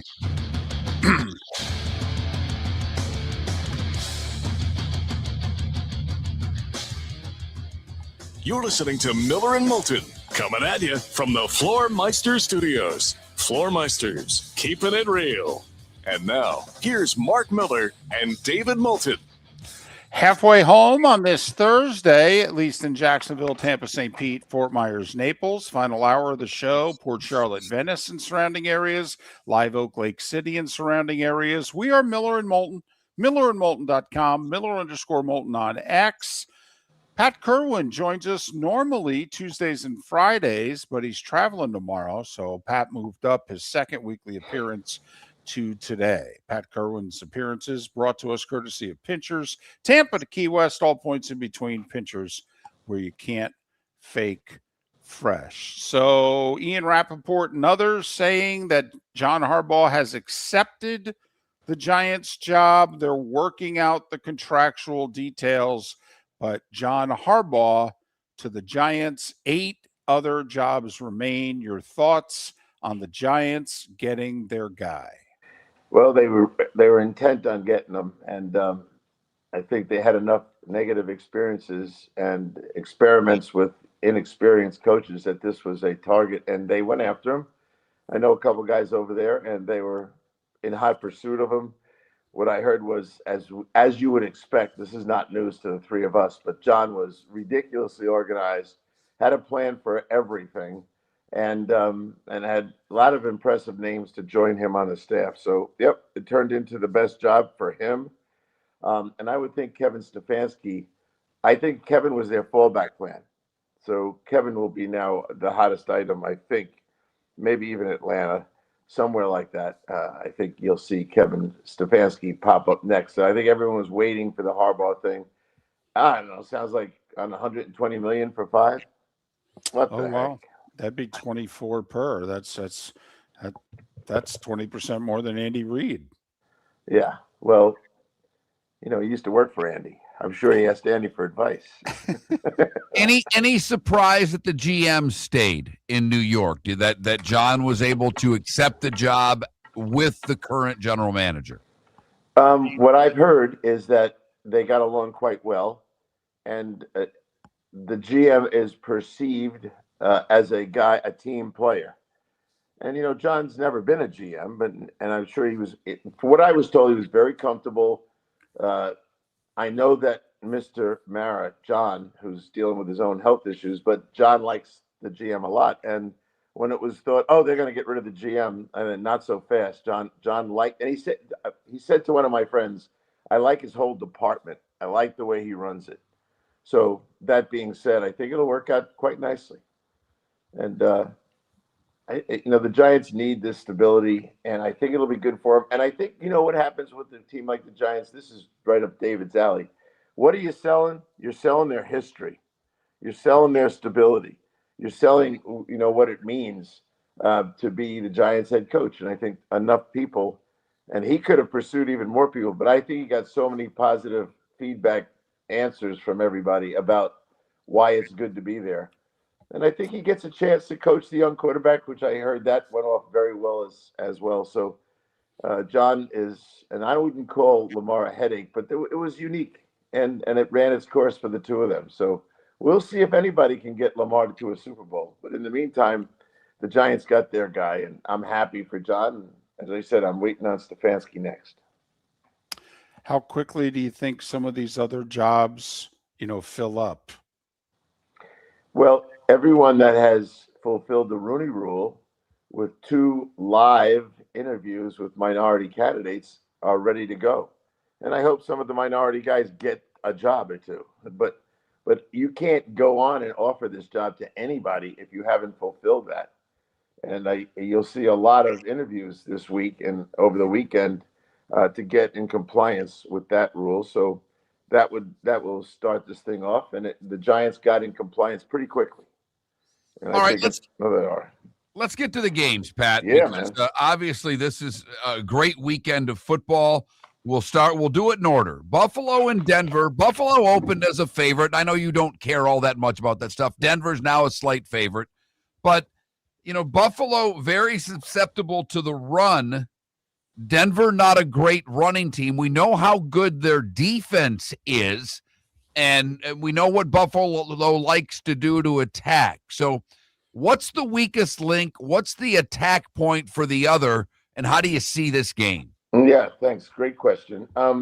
So I think everyone has learned a lot about having to play in Denver with the group they have up there. They got a tremendous pass rush. So ball's got to come out of your hand or you got to escape, which Josh Allen can do.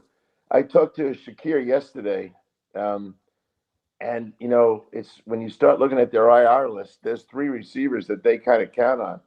Shivers, that kid was playing great blocking. Gabe is gone. Josh Palmer's still unavailable. So it's a kind of an empty room, and they're hoping that Samuel's ready to go. And even with that, I already am officially worried about them.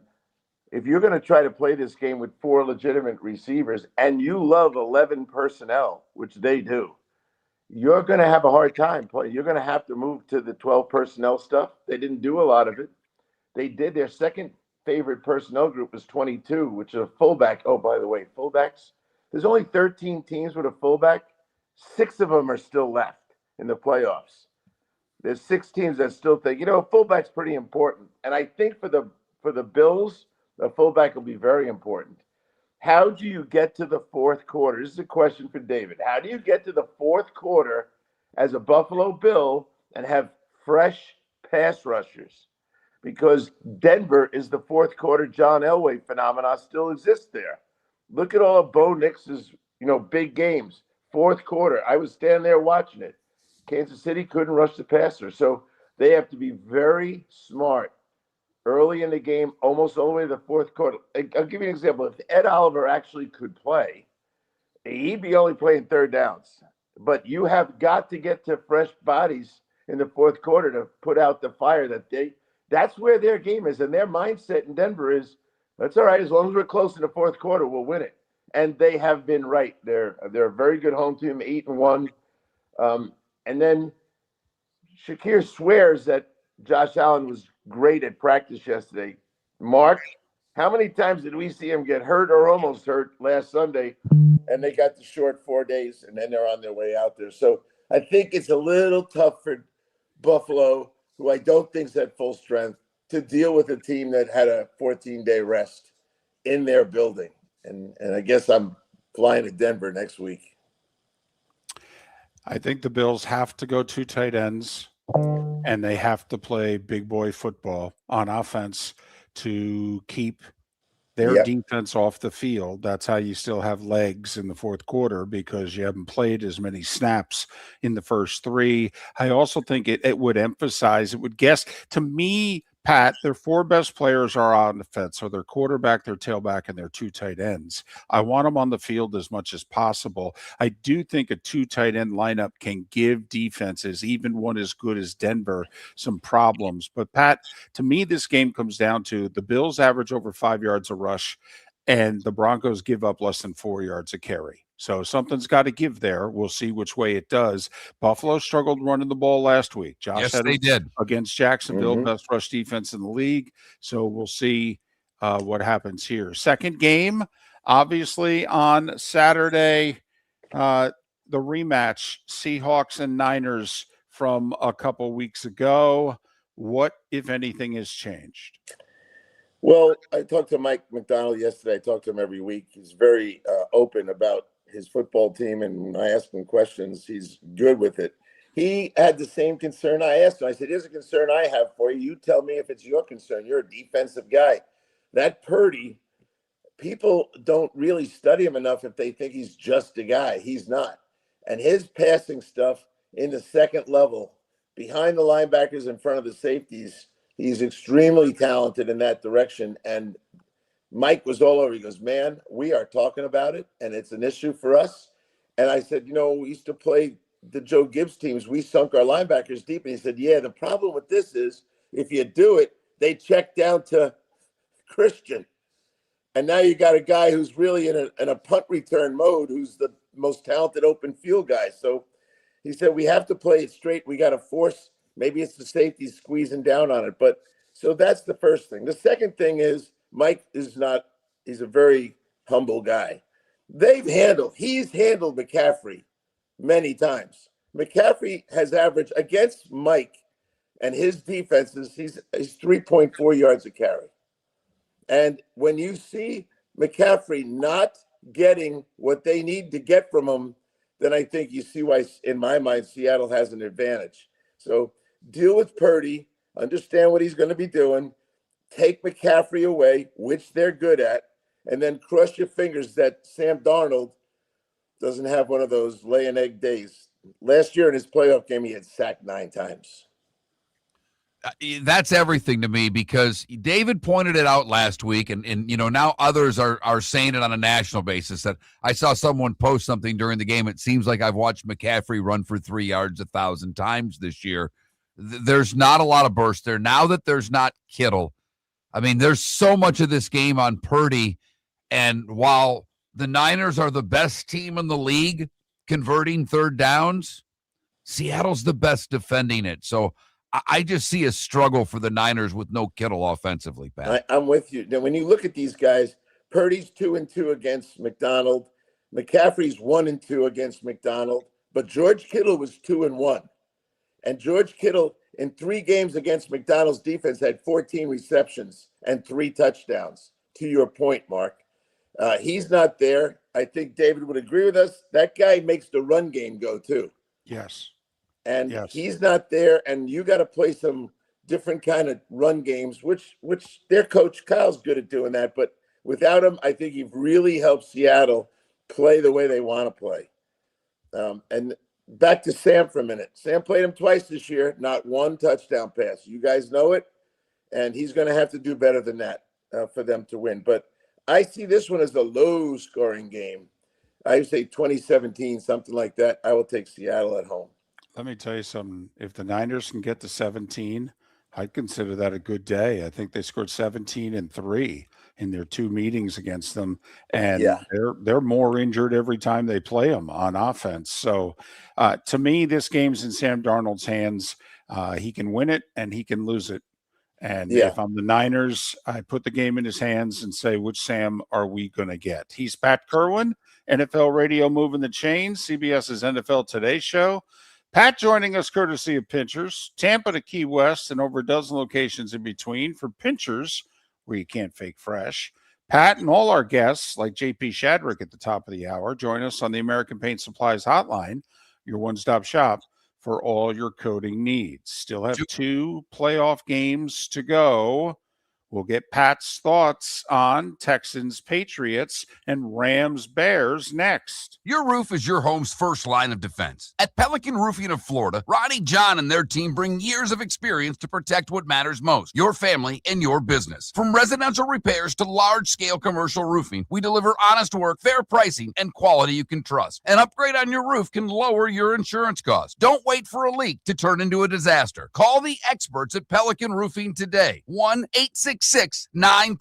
That's 1-866-9-PELICAN. Online at pelicanroofingcompany.com. CCC 1332512. Let's talk the big differences between Floor Meisters and the big box store that sells flooring. Floor Meisters is family owned. They do flooring, not doors, nuts and bolts, or weed killer. They specialize in it. They know it. Floor Meisters backs their installer. So if there's ever an issue, good chance the boss, TJ, will come out and make it right. Floor Meisters prices beat the box stores every day of the week. When you think flooring, think Floor Meisters in Naples. Floormeisters.com. Real people, real prices, real quality selection. The Floor Meisters, just keeping it real. American Paint Supplies, for nearly 30 years, is your one-stop shop for all your coating needs. If you are a designer, a contractor, a professional painter, or a weekend warrior, American Paint Supplies is the place where experts go to get expert solutions. At 6100 Shirley Street in Naples off of Pine Ridge, American Paint Supplies delivers the best solutions with the best products with the best support. Meet Gene and his team today at American Paint Supplies. Call 239-566-2700. That's 566-2700 or online at AmericanPaintSupplies.net. Spring training is a big win for Lee County. Beginning next month, we will proudly host the Boston Red Sox and Minnesota Twins right here in Southwest Florida. It's more than great baseball. It's jobs, visitors, and $69 million in tourism impact for our local economy. Get your tickets at RedSox.com and Twins.com. Be part of something that strengthens our community. Lee County, building a better community through business, sports, and tourism. This is Miller and Moulton.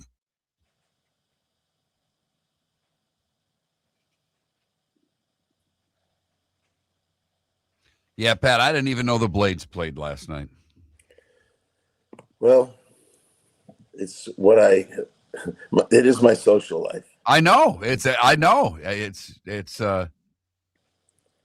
Well, now that I have to leave tomorrow instead of Saturday, my wife is going tomorrow, and it's Margaritaville night. So her and her girlfriends. Oh, good. Yeah. I'm going. I got my thing, and it's funny. My daughter, I can't get her to watch a sport with me. Like she does gymnastics. She could care less to watch gymnastics. She plays soccer. I don't even think I would. It doesn't go on the TV anyhow. She won't watch a football game. But she loves the Blades games. I mean, loves them. Mainly because of the fights. And last night I had an NHL game on. when we got back from gymnastics, and I said, honey, look up. And she sees the fights and she just loves it. Loves it. Well, obviously, starting next week, I'm going to be away for so I'll go get the tickets and bring them over to you. I'll be here next week, and I'll give you the tickets for the and you use them if you want to, or give them to John. Yeah. But I'll give you a couple games worth because I'm going to be all the way to the Super Bowl. Oh, that's right. Yeah, because you got Senior Bowl. And I'm not going to be back. When I leave next Saturday morning, then I won't be back till after the Super Bowl. But I'm not staying for the game this year because we don't have the game at CBS. Right. So I'm just going to come. So you're back. not doing anything. You're not doing like an international or any of the stuff you've done in the past. No, I'm just. Well, I have to do the post game show, which I told him I can do that from home. Right. And no one's here but me in the house. My wife is out with her friends, but I get all my paperwork spread out. No one's talking to me. Like when you're up in the box, someone's always asking you something. And you're not watching the game. I'll be able to do a better job on the post game by being home. I will say I'm going to get you next year on a Thursday. I do want to watch, and I don't want to do whether I come over to your place or I bring you to mine. I want to watch a game one-on-one with you one time. Great. And I don't even need to ask questions. I just want you to have, instead of writing everything, have a little running commentary. Yeah. Because I always learn, I've learned from you from years, and I always think that when I'm watching the games. I'd love to be watching this with you or, some of your football guys that are down here, just because I learn more. It's just a fun way to watch it. Yeah, well, definitely we'll do it. And I'll drag Childress, too, so we can play offense, defense on you. Right. It's great. He likes to do that stuff, too. So, yep. I was dying. Your boy Cower was on Dan Patrick. I listened to it. Wait a second. I had to spend 2 hours with him before that. He goes, I'm going on Patrick. I need help here. So.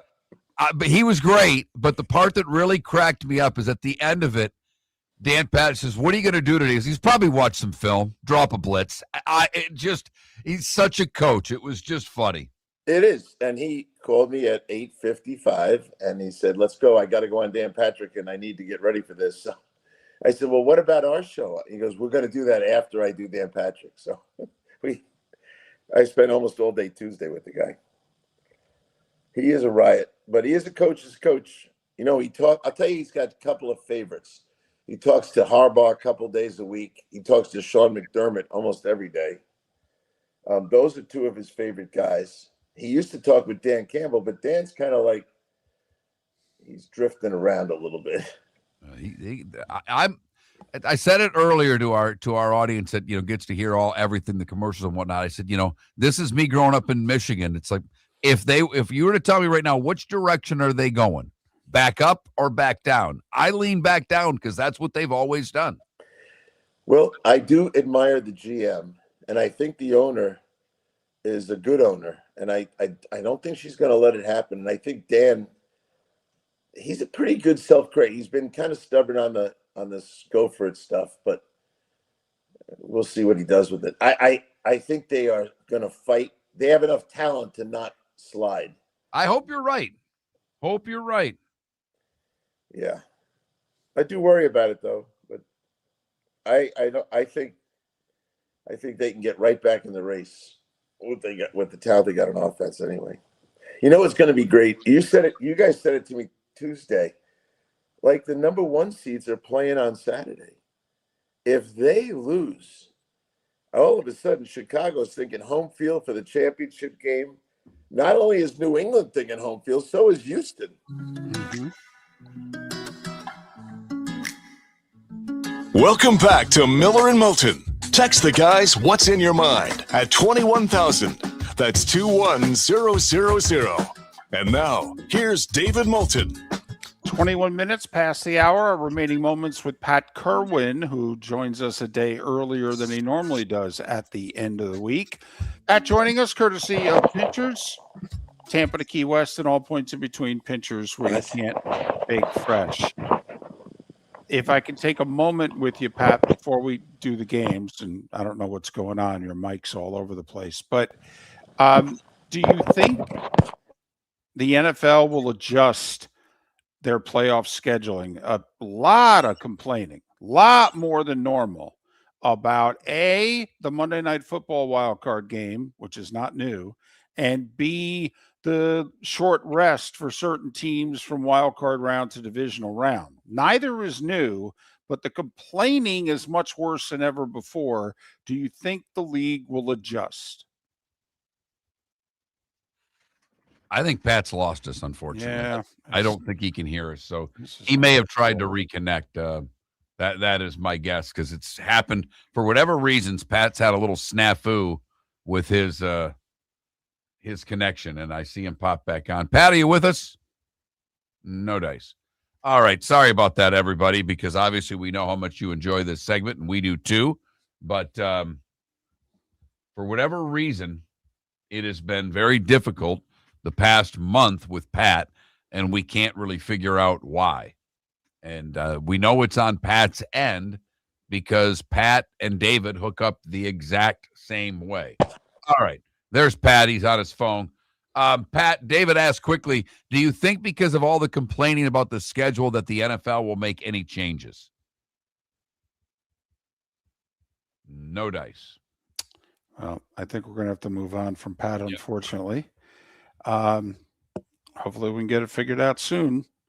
But Pat is headed to New York.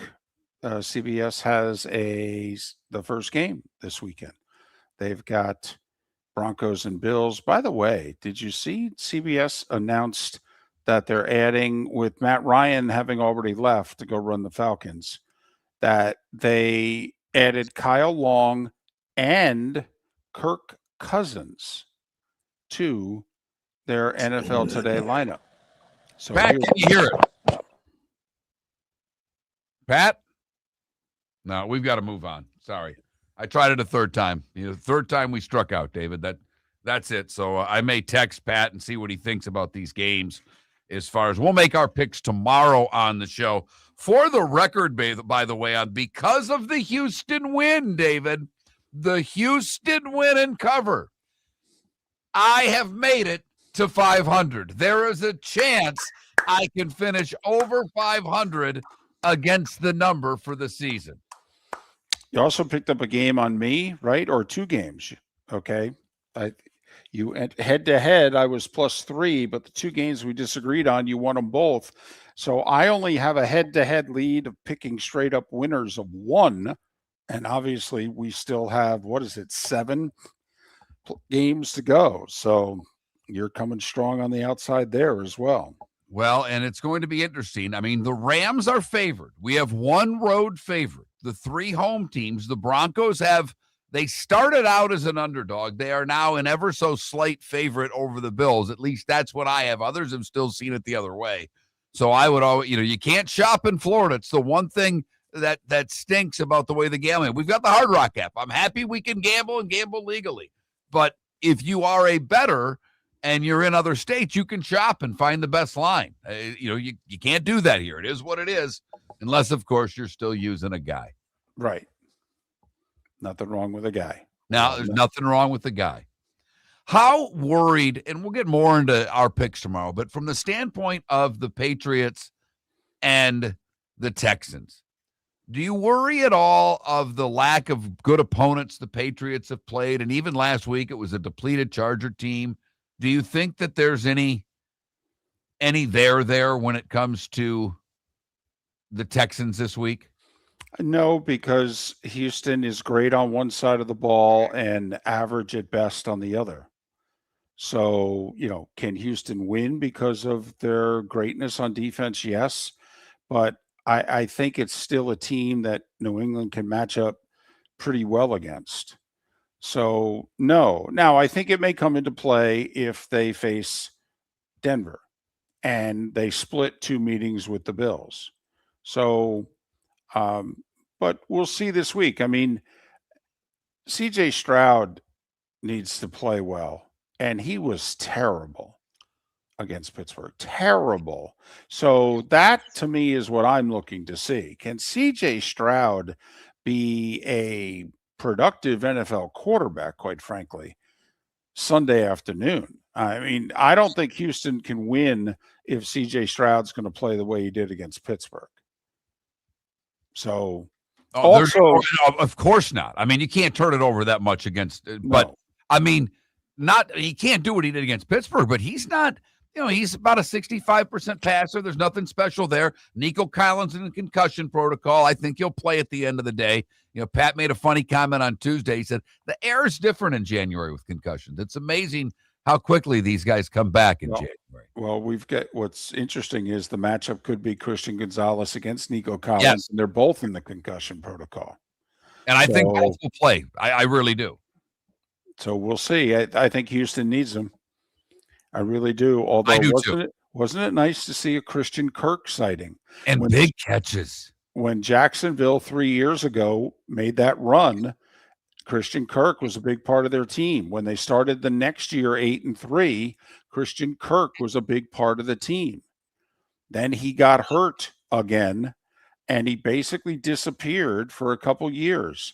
But Christian Kirk is reappearing, and that is quite the weapon for Houston. Let's see if that can continue. So those are the games on Sunday. We will, I don't know. I was asked yesterday, the guys I hang out with, and they know what I do, and they're like, what do you think? I'm like, I don't know. I don't, who's going to win the Super Bowl? I don't know. I like Seattle a lot. I think the Kittle thing's everything there. I just, what San Francisco's done is amazing, but without Kittle, that to me really limits their chances. You did say it best. Darnold can't blow the game for them, but I don't think he will. I think they run the ball well enough. I think they can play in the mud, and that doesn't bother them. Speaking of the elements, since you said playing in the mud, the Rams are going to face winter. The Rams are a dome team, and I know technically the SoFi is open on the sides, but the Rams Stafford's been an indoor guy his whole career. Correct. I know he's played at Green Bay and he's played at Chicago. I get it. He never did that well. Well, no. And that, to me, can the Rams perform in the elements? And it will be Sunday night. It'll be one of the 5 coldest games by wind chill that the Bears have ever played in Chicago. Can the Rams handle it? Plain and simply, can they handle it? Stafford's numbers in winter-like conditions are terrible career-wise. But Caleb's not done a whole lot of it either. This is going to be a new thing for him. He plays in Chicago, but first off, they didn't make the playoffs last year. So this is a new thing for him as well, David. I understand that, but in weather like this, usually the team that can run the ball better wins. Which running game would you bet on right now? The Rams or the Bears? I would bet on the Bears, even with Kieran Williams. Okay? To me, the Rams are a passing team. I don't look at the Bears as a passing team. I look at them every bit as much as a running team as I do a passing team. Caleb has bailed them out late 7 times this year. 7 come from behind fourth quarter wins, including playoffs. It's an all-time single season record. You're right. The Bears do run it better, but the Bears against the run have not been very good this year. JP Shadrick, top of the hour. Think we only fix windows? Think again.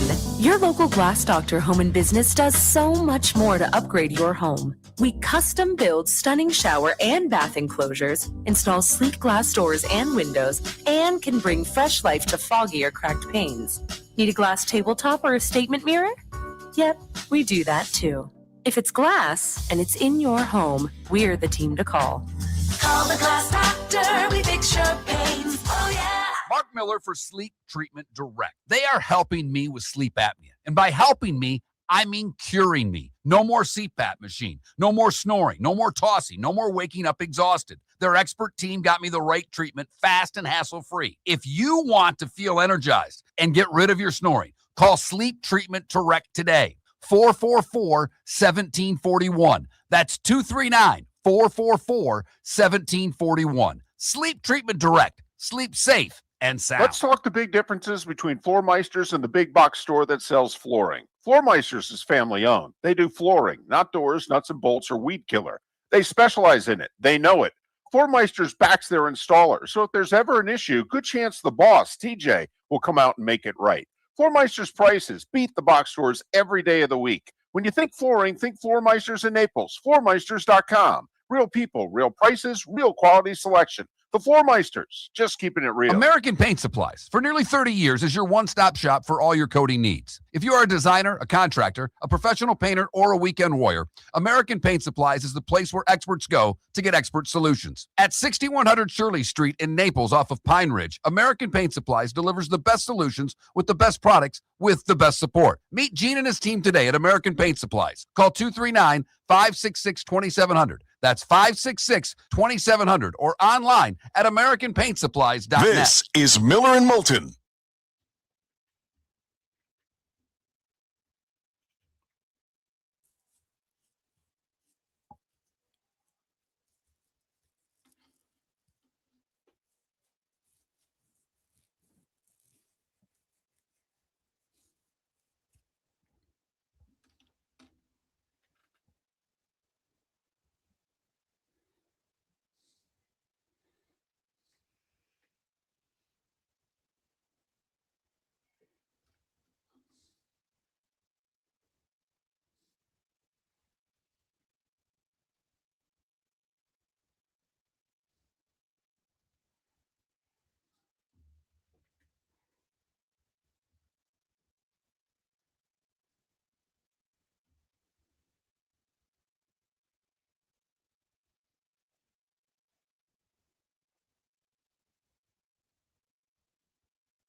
Hey, Jocks, why do you worry about the defense? I'm very curious about that.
Welcome back to Miller and Moulton. Text the guys what's in your mind at 21,000. That's 21000. And now, here's David Moulton.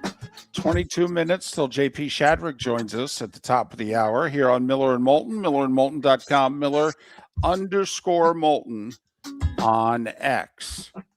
Listen, I know this isn't your thing, but I'm just going to throw this out there anyway.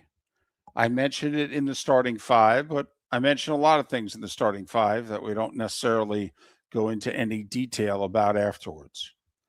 But the College Football Hall of Fame announced who was going in yesterday. Right. Do you know who was eligible for the first time and obviously did not get in? Mike Leach, right? Cam Newton. What? Yeah.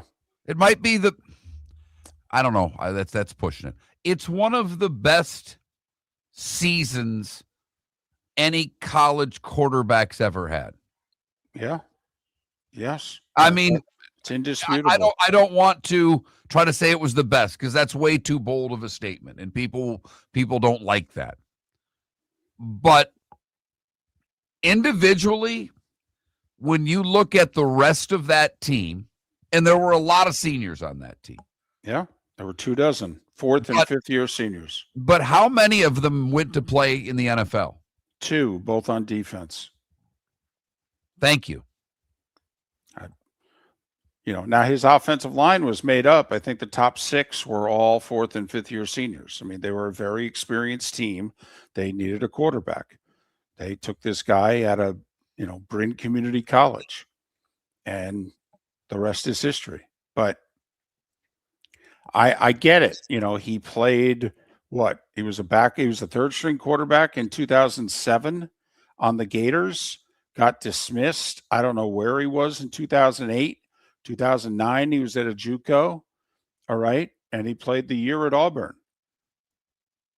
So, I don't get me wrong. I mean, I love who they put in. Mark Ingram, Ndamukong Suh, Aaron Donald, James Laurinaitis, okay, Peter Warwick, Kajana Carter, Garrison Hurst. I mean, all of these guys had longer careers. Some of them also won the Heisman. Ingram was the first ever Heisman winner from Alabama. He was a Heisman Trophy winner on an undefeated national champion, just like the very next year Cam Newton was. But, Peter Warwick, we talked about, was an amazing college player.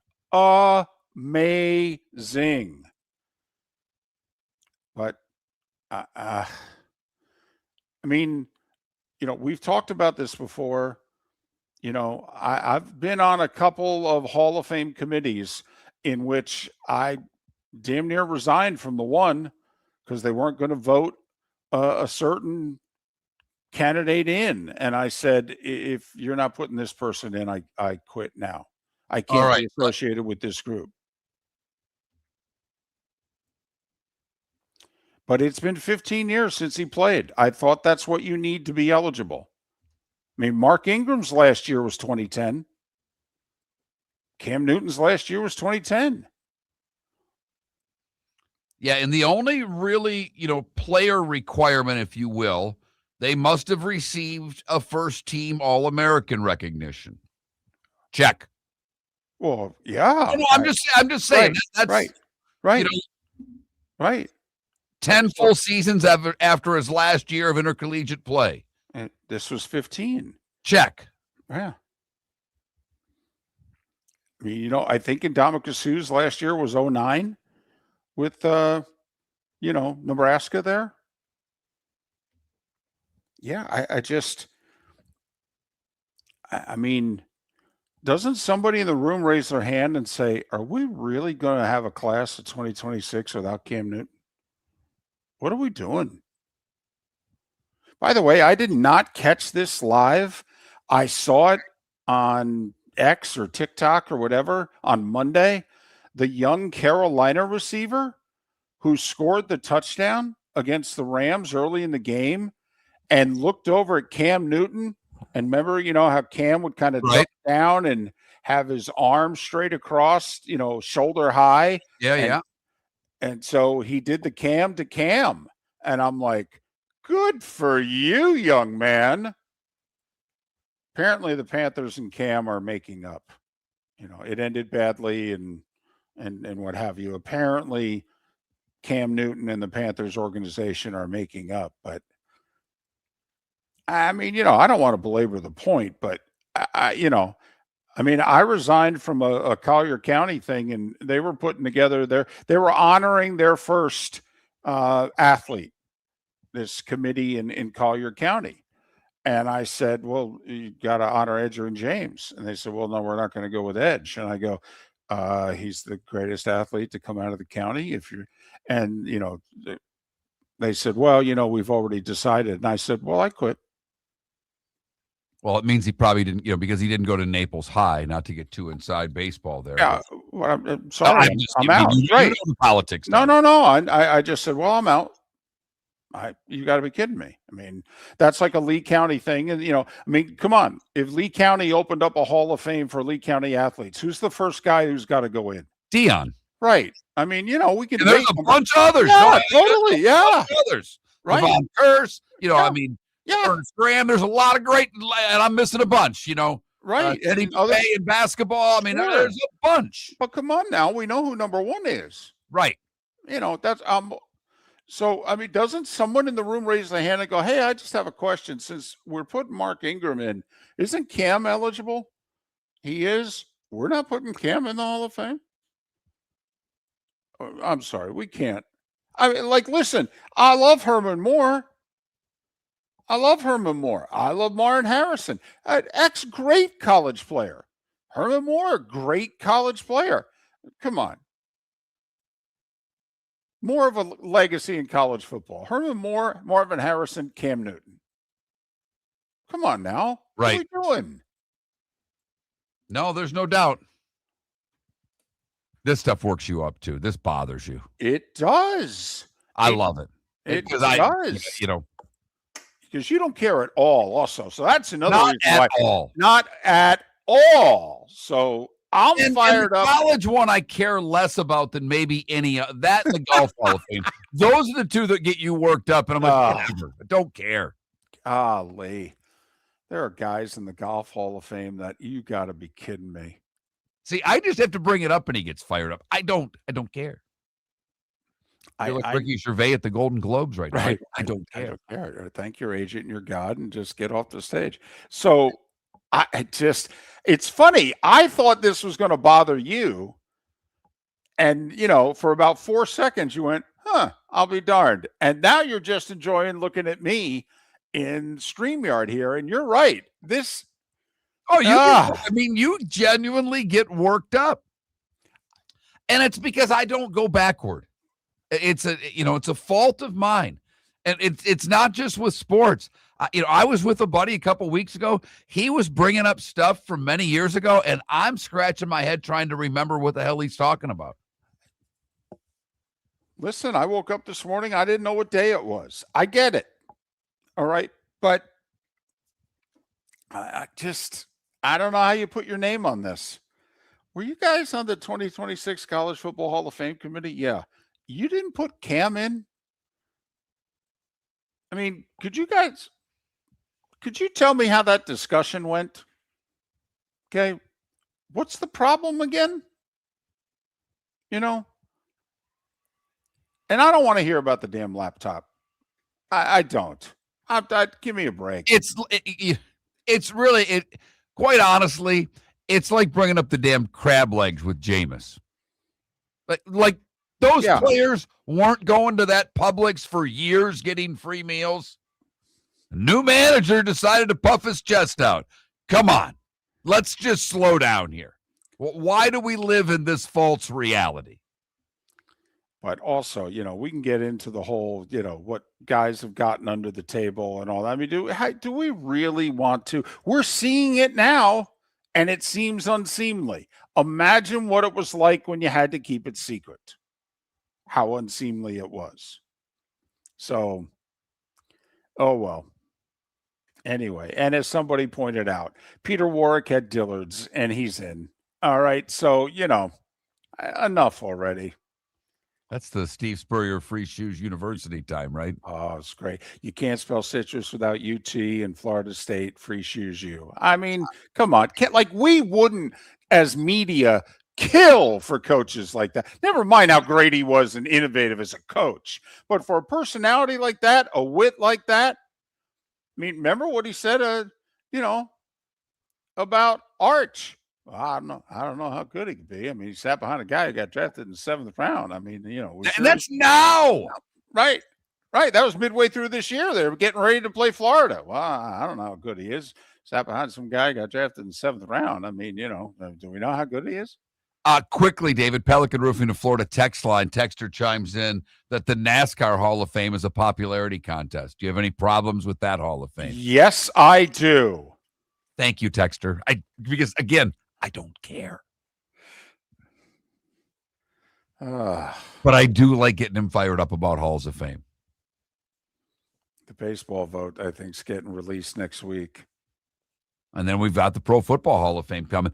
And that's the hardest one. That's the one I probably care the most about, because I think, and they said they're not going to do it, but what was it? What anniversary was it when they put the logjam in? It was 2020. I think they but was that like a certain anniversary? There was a reason behind that they picked that year, that they added all of those players.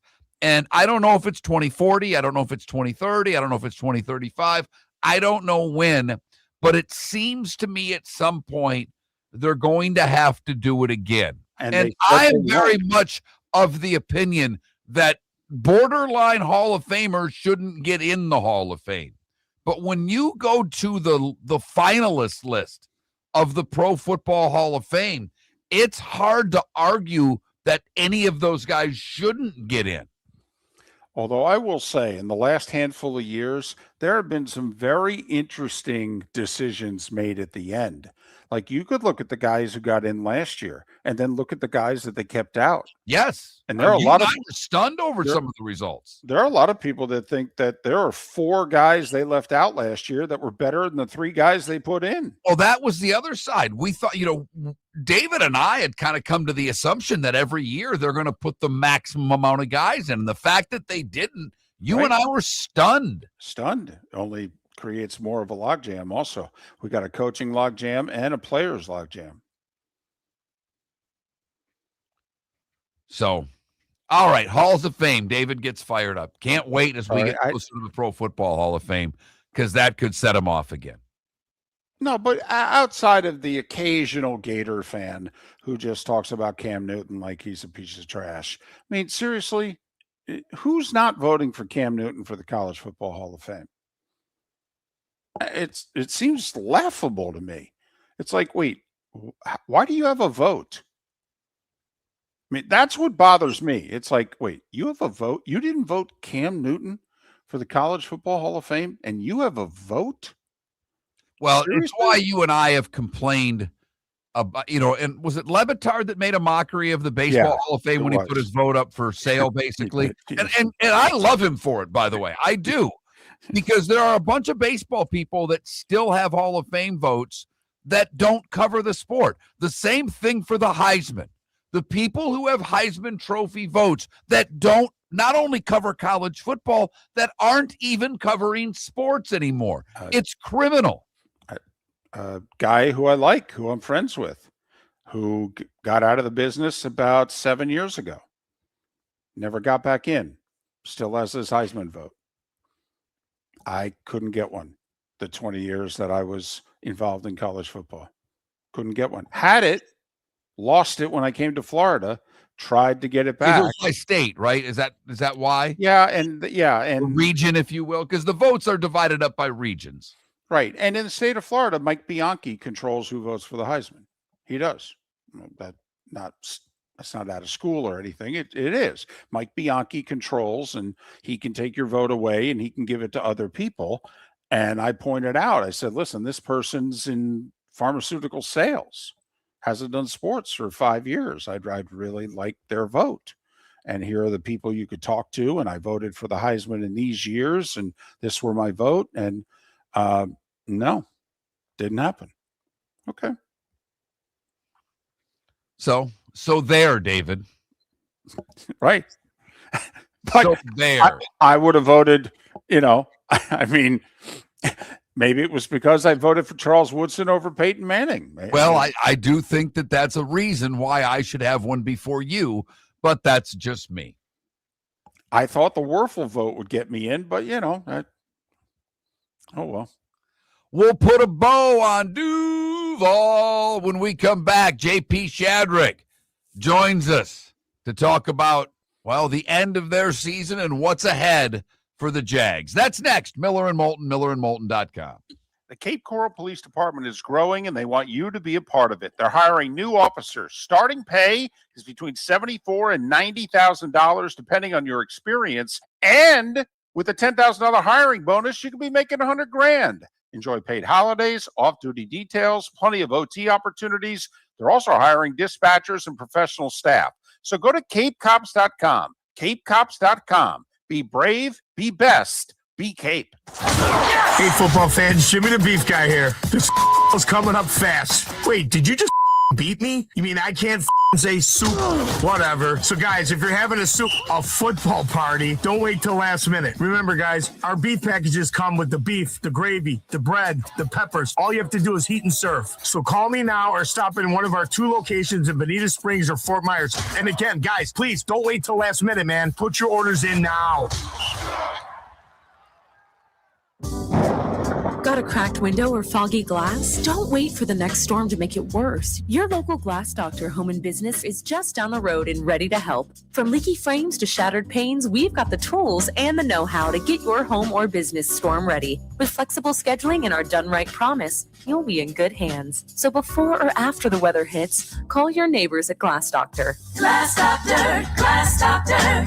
Call the Glass Doctor, we fix your pains. Oh yeah! Your roof is your home's first line of defense. At Pelican Roofing of Florida, Ronnie John and their team bring years of experience to protect what matters most, your family and your business. From residential repairs to large-scale commercial roofing, we deliver honest work, fair pricing, and quality you can trust. An upgrade on your roof can lower your insurance costs. Don't wait for a leak to turn into a disaster. Call the experts at Pelican Roofing today. 1-866-9-PELICAN. That's 1-866-9-PELICAN. Online at pelicanroofingcompany.com. CCC 1332512. Play all night, play all day. Experience more in paradise. At Seminole Casino Hotel, we're bringing you more. With the newest slots, action-packed table games, sports betting, the hottest entertainment, and a variety of award-winning restaurants. Expect more with live craps, roulette, and blackjack 24/7. And over 1,400 of the most popular slot machines. This is the place where paradise never ends. This is Seminole Casino Hotel. Minutes away from more. For more information, visit moreinparadise.com. Must be 21 play slots and table games. Concerned about your gambling? Call or text 1-833-PLAY-WISE. American Paint Supplies, for nearly 30 years, is your one-stop shop for all your coating needs. If you are a designer, a contractor, a professional painter, or a weekend warrior,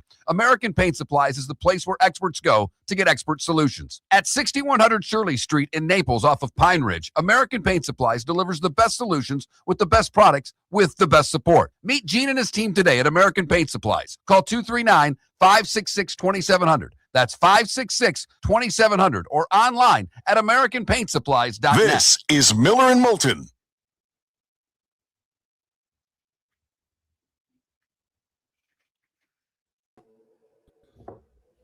Morning, JP. What's up, boys? How are you? I'm good. How are you? Good. Good. Preparing for the frigid winter that's coming the next couple of days. Oh, yeah. What's it going to be down there? Like 39. Oh. I got to cover my tomato plants. I need it to be like 29 or 28 for like 2 or 3 nights in a row, so it kills all the vines in the backyard. Well, you're getting it tomorrow. Yeah. I just want to address 2 people in the chat room. Michael, Walt Wesley was not a better athlete than Deion Sanders, and he would not have been the first person to go into a Lee County Hall of Fame. Walt Wesley's the best basketball player to ever come out of Lee County. Come on, really? Deion played Major League Baseball and the NFL at the exact same time. Are we serious? I mean, come on. I know you're a professional contrarian, but that's bullshit. That's number one. Oh. Number two, I don't understand. Is it Puck or who is it talking about? I've said with the steroid people, there are certain people that I can't judge any of their career because of their steroid use. And there are others like Bonds and Clemens in which you can clearly, with this much common sense, draw the line on their career resume. Okay. So. And I, of course, would have had a concession stand where I was selling them. Right. Mark would put them all in. Right. Don't care. Would have given them away like chiclets. Yep. I want the best athletes playing all the time. That's all I care about. Whatever we got to do to get them back. Let's let the guys play. What's your hat, by the way? It's a Floribama hat. Okay. I was gonna say some sort of golf hat, like the golf course thing, because it's golf season now for you. I don't play a lot of golf. I mean, I probably play once every couple of months. My wrist gets bad, so I got to be careful with that. Gotcha. Is there an off-season hobby for you now that there's no football? Is there I mean, not necessarily. No, I mean, I need to get in the yard and do some work out there that's been lacking. But I'm going to travel a little bit. And anything good? We don't have shows again until like 2 weeks after the Super Bowl, so they give us a little downtime, which is nice. Heading to Birmingham today. Do that for a little while and go see the family. Yep. And then we'll see. At the end of the month might have something else, but we'll see. You're a music guy. Have you ever done Red Rocks for a show? I've not. I've not. That's a bucket list item for me. I want to do something there. That would be fun to get out there. Yeah. Because my kid likes the same music I do. He's old enough to, he's 26, so we can go do things. I'm like, I'd like, whether it's widespread or Sturgill, something cool there would be really fun. Tedeschi Trucks always has the same weekend, but it's like the first weekend of training camp. I'm like, Derek, what are you doing? Like, just can you schedule it a different week? He's like, no, it's the week. We have got it booked up. Like, if we lose our week, we won't get it back. So, but it'd be fun to go check that out. That seemed like that would just be just awesome to see a show. It looks so cool. Ever since the first U2 videos that they showed from there way back when, I was kind of hooked on that place. By the way, David, you and I'm not saying we're in the minority, but I didn't realize how many people hated U2.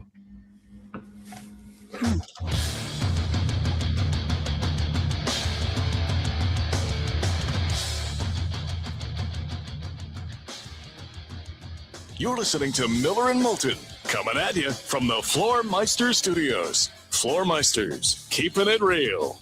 And now, here's Mark Miller and David Moulton. And it is the bonus hour on this Thursday, and that means JP Shadrick, Westwood One Radio, Touchdown Radio Network, Jags Radio Network. Follow him on X at JP Shadrick, SHADRICK. So what's this week been like? I mean, such a great season, 8 in a row to end the year. A terrific back and forth game. It was a heavyweight fight, even though it was a wild card round.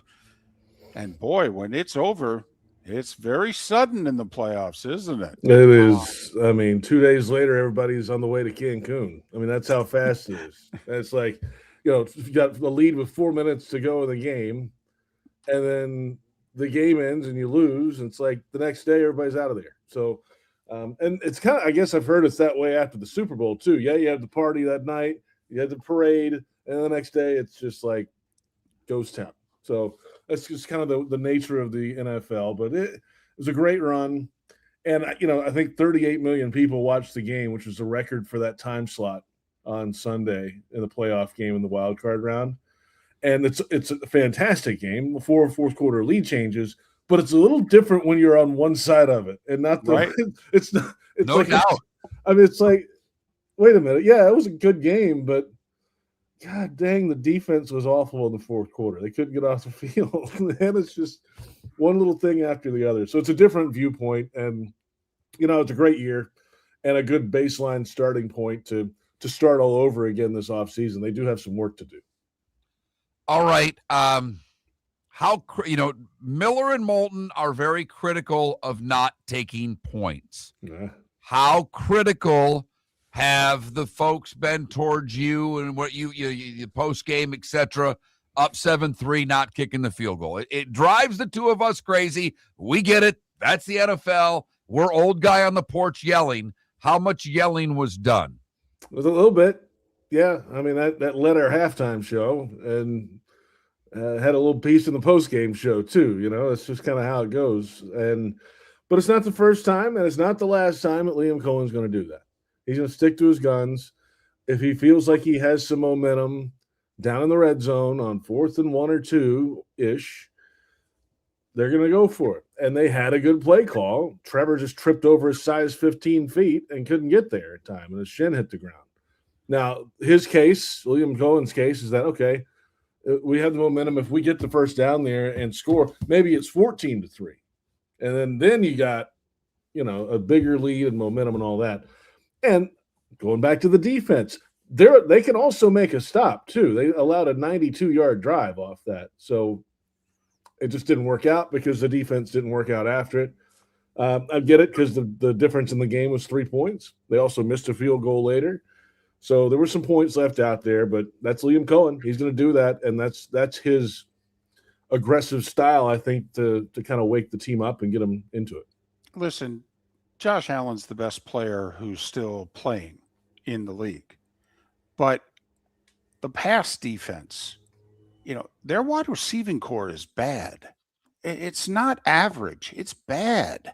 Okay. And yet guys got open and made big catches seemingly whenever they needed it. And I wondered for the first time, did they miss Travis Hunter? I'm thinking, well, Travis would have covered one of these guys, especially the one when they take the lead with 4 minutes to go, and then they give up the wide open pass play, and you're like, well, somebody's on the field who shouldn't be on the field. I'm just wondering, will the fourth quarter stick in the offseason in terms of, we got to do something about our pass defense? Well, they didn't have Travis Hunter. They didn't have Jordan Lewis either. He was been banged up at the end of the season on IR, so with a foot injury.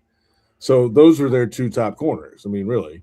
Obviously, Hunter wasn't there most of the year. Hunter's their best pure man cover corner. But JP, you'd have to acknowledge, okay, you're got your third, fourth, and fifth corners out there. They got worse receivers though. They do.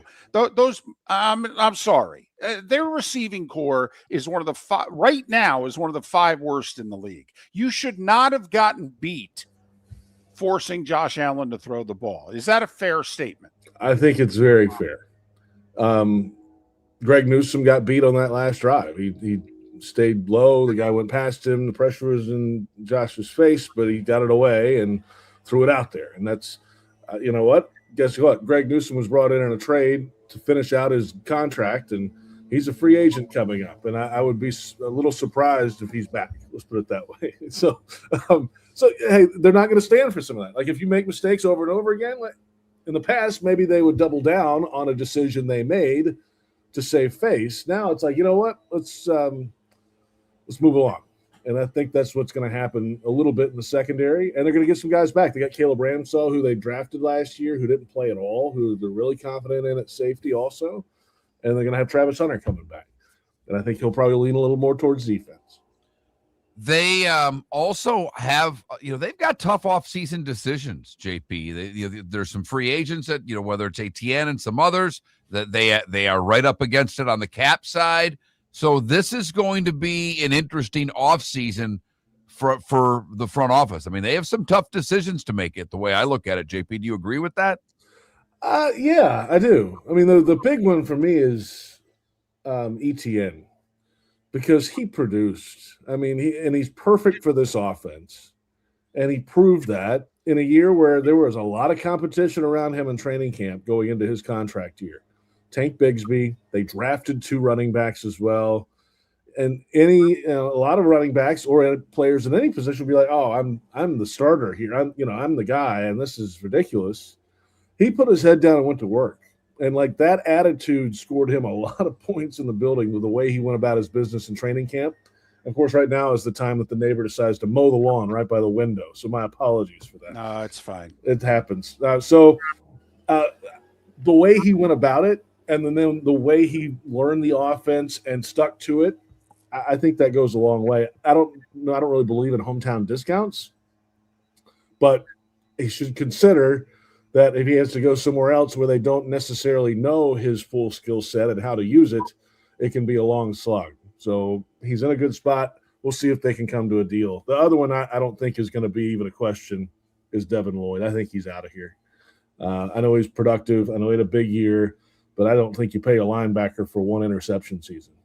You know, It was a hell of an interception, though. it was and he had 4 other ones too. He's a second-team All-Pro. I'm with you. It was a hell of an interception. Okay, hate to do this, but everybody had to feel 8 years ago that this was the beginning of something when the 2017 team made the run 6 minutes away from the Super Bowl.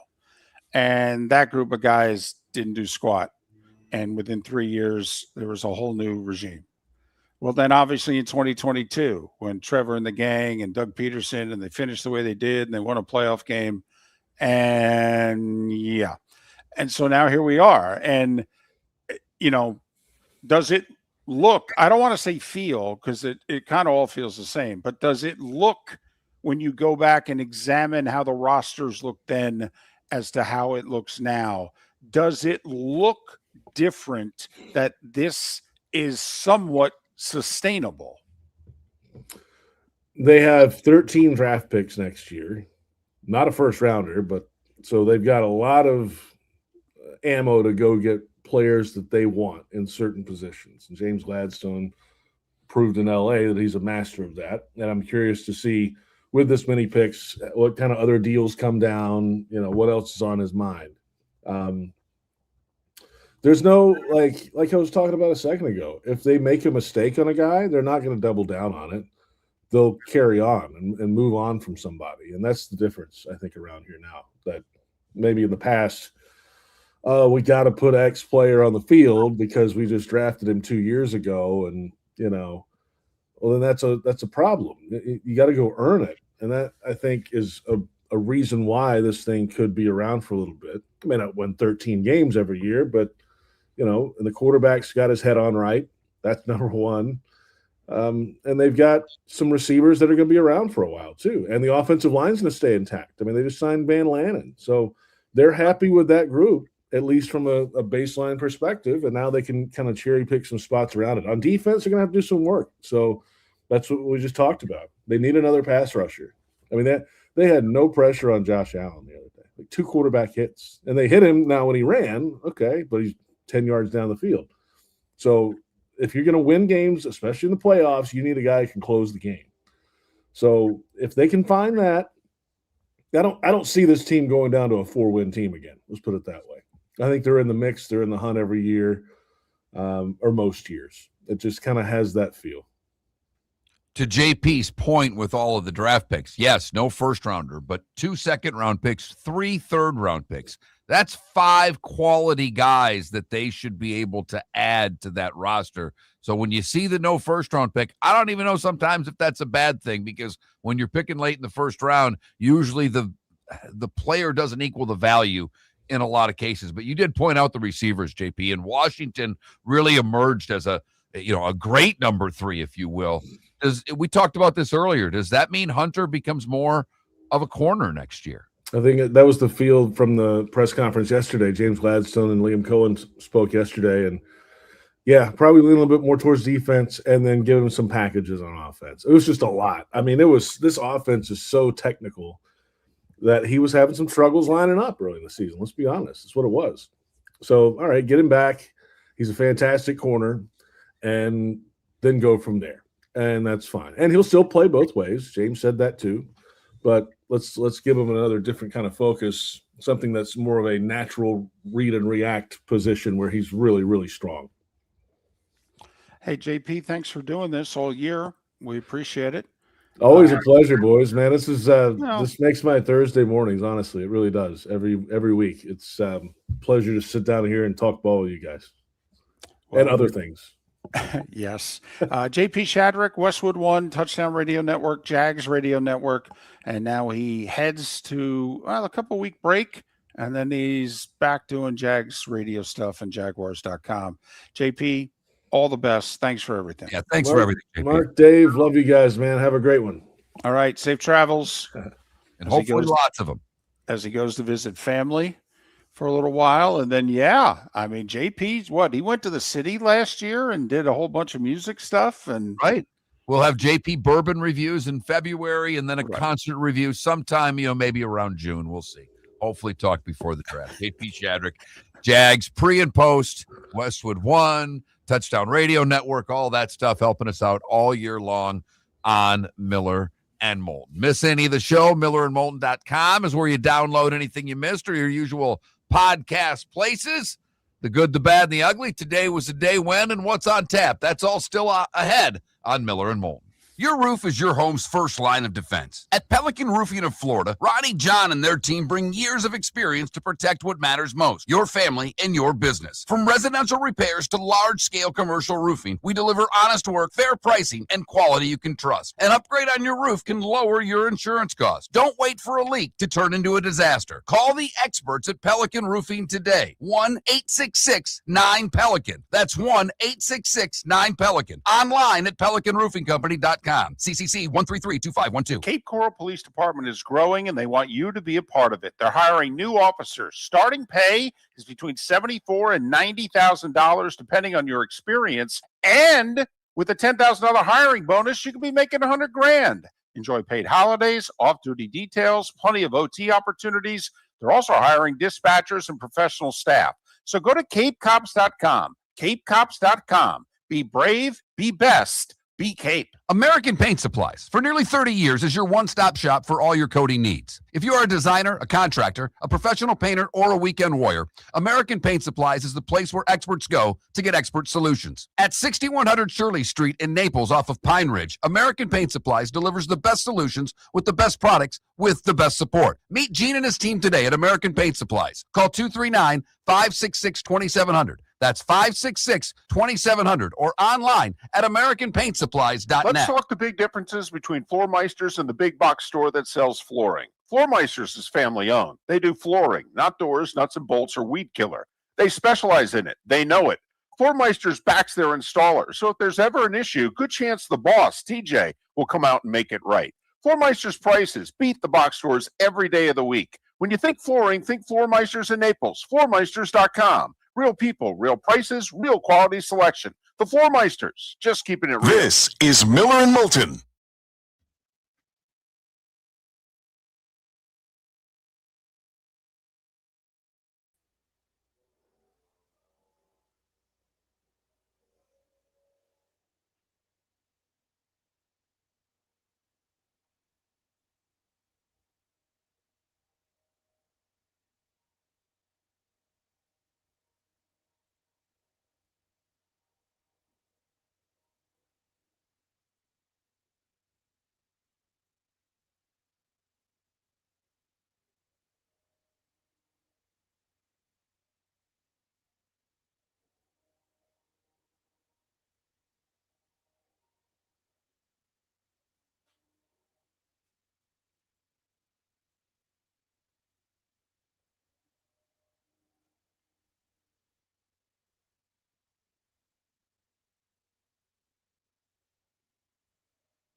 By the way, to the two people on the U2 thing, because I did that right before break.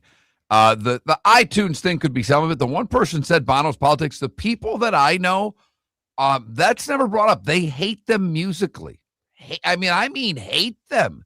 And then, I spent a little time farting around with whether it's TikTok or other. I was surprised at the people that think they're have a very much a lack of talent. And I was just very surprised by it. I will, Paul, and thank you.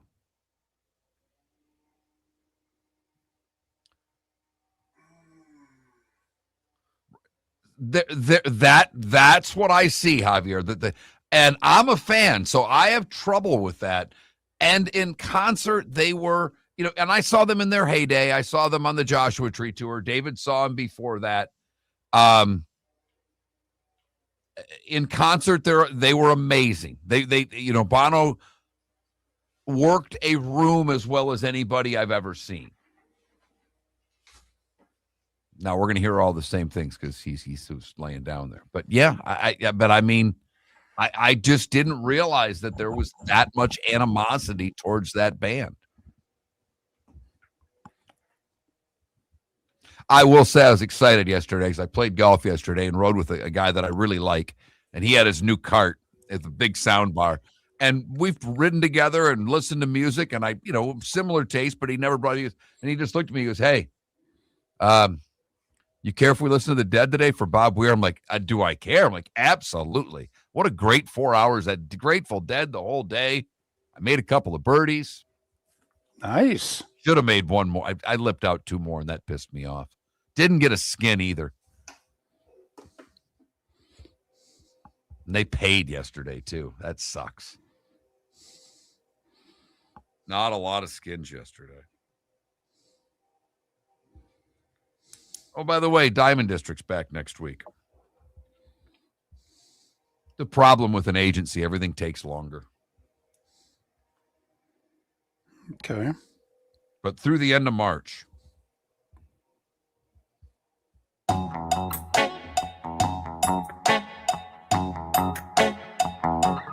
You're listening to Miller and Moulton. And now, here's Mark Miller and David Moulton. 21 minutes past the hour.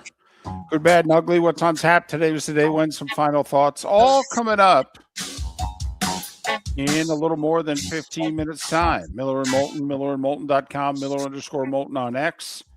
2 poll questions. It's National Bagel Day. How do you like your bagels?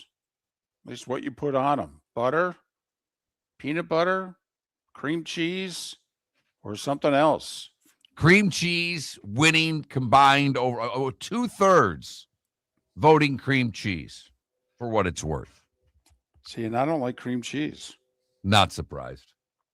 Oh, what is that supposed to mean? I'm not surprised that you're very particular of what you like. And that has a different taste to it. And things that don't, taste like American cheese are things that you typically don't like. That's all. Okay. And explain it like that. It's not as insulting. A little bit. I mean, you might have a piece of cheddar, maybe a piece of Swiss, but if I threw a smoked Gouda at you, you might throw it back at me. That's all I'm saying. You make a dadgum good point. Okay. I mean, I like your analysis. At first you're that talking head who said something in which you went, and now you're explaining it, and it's like, oh, okay. No, that makes sense. He knows what he's talking about. And then we asked, which is the better job, Tennessee or Vegas? Because they've got a ton of cap money. One has a quarterback. One's going to draft a quarterback. Yeah, a lot of similarities between the jobs. Both are bad. Both have bad ownership. Right. One's got a fairly new stadium. The other's going to walk into one within the next 2 years. Both of them have $100+ million in cap room, young quarterbacks. Something to work with here. Could turn this around quickly, right? I mean, I was tempted to vote Vegas for this reason, because they got Brock Bowers and Genty in place. They got their triplets, if you will, if Mendoza's the real deal. I don't know what Tennessee has besides Cam Ward. No, I voted like you. I voted Tennessee mainly because I think the Vegas job's harder because of the other teams in the division, like you pointed out. I think the Tennessee, I asked which is the better job. I'd take the Vegas job and take my chances. Because if you can turn around the Raiders, the world is your oyster, David. The silver and black would be out. And I made this analogy earlier in the show. They're very much like the Canes fan.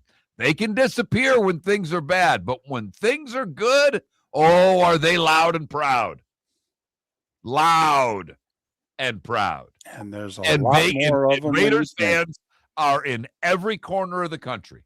There's not a spot in this country where there aren't Raiders fans. Because you're a certain type of person if you're a Raider fan. You gravitated toward, you might live in New York, you might live in Florida, you might live in Michigan. But particularly when the Raiders got good, or were good, when David and I were growing up, the Raiders were good. And they weren't the Cowboys. And they weren't even the Steelers. They were different. And if you liked the Raiders, you were a certain kind of person. And if they're good, oh boy. So, and I want to see it. Football's better when the Raiders are good. It is. Just like college football's better when the Canes are good. 8.5, huh? At what point do you just say you have to take the points? I'm there now. Are you? Yeah. I think if you can get more than 7, I mean, Indiana and Ohio, were you going to do the comparative score thing? Indiana and Ohio State played on a neutral field. Indiana won by 3. Miami and Ohio State played on a neutral field. Miami won by 10. I get it. Indiana's just humiliated 2 top 10 teams. I get it. But Can you do it 3 times in a row? You know what I mean? They've been gifted some points in Oregon, and against Alabama, and I don't know if they've made a mistake, really. I mean, they've played 2 games basically mistake-free. They needed 1 series against Alabama to shake off the rust, get used to the speed of the game, and the fact that Alabama, who'd played zone all year, came out and man. 1 series, and that was it. And by the second series, they went down the field and scored.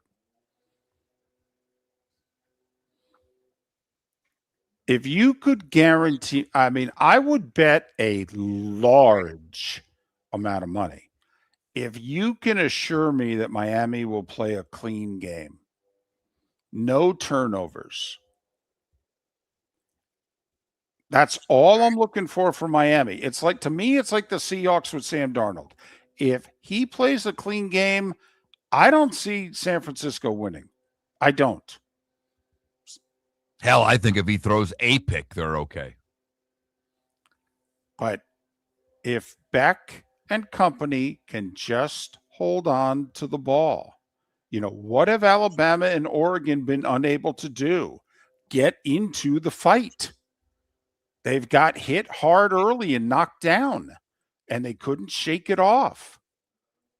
And they got knocked out early. Can Miami just get into the fight?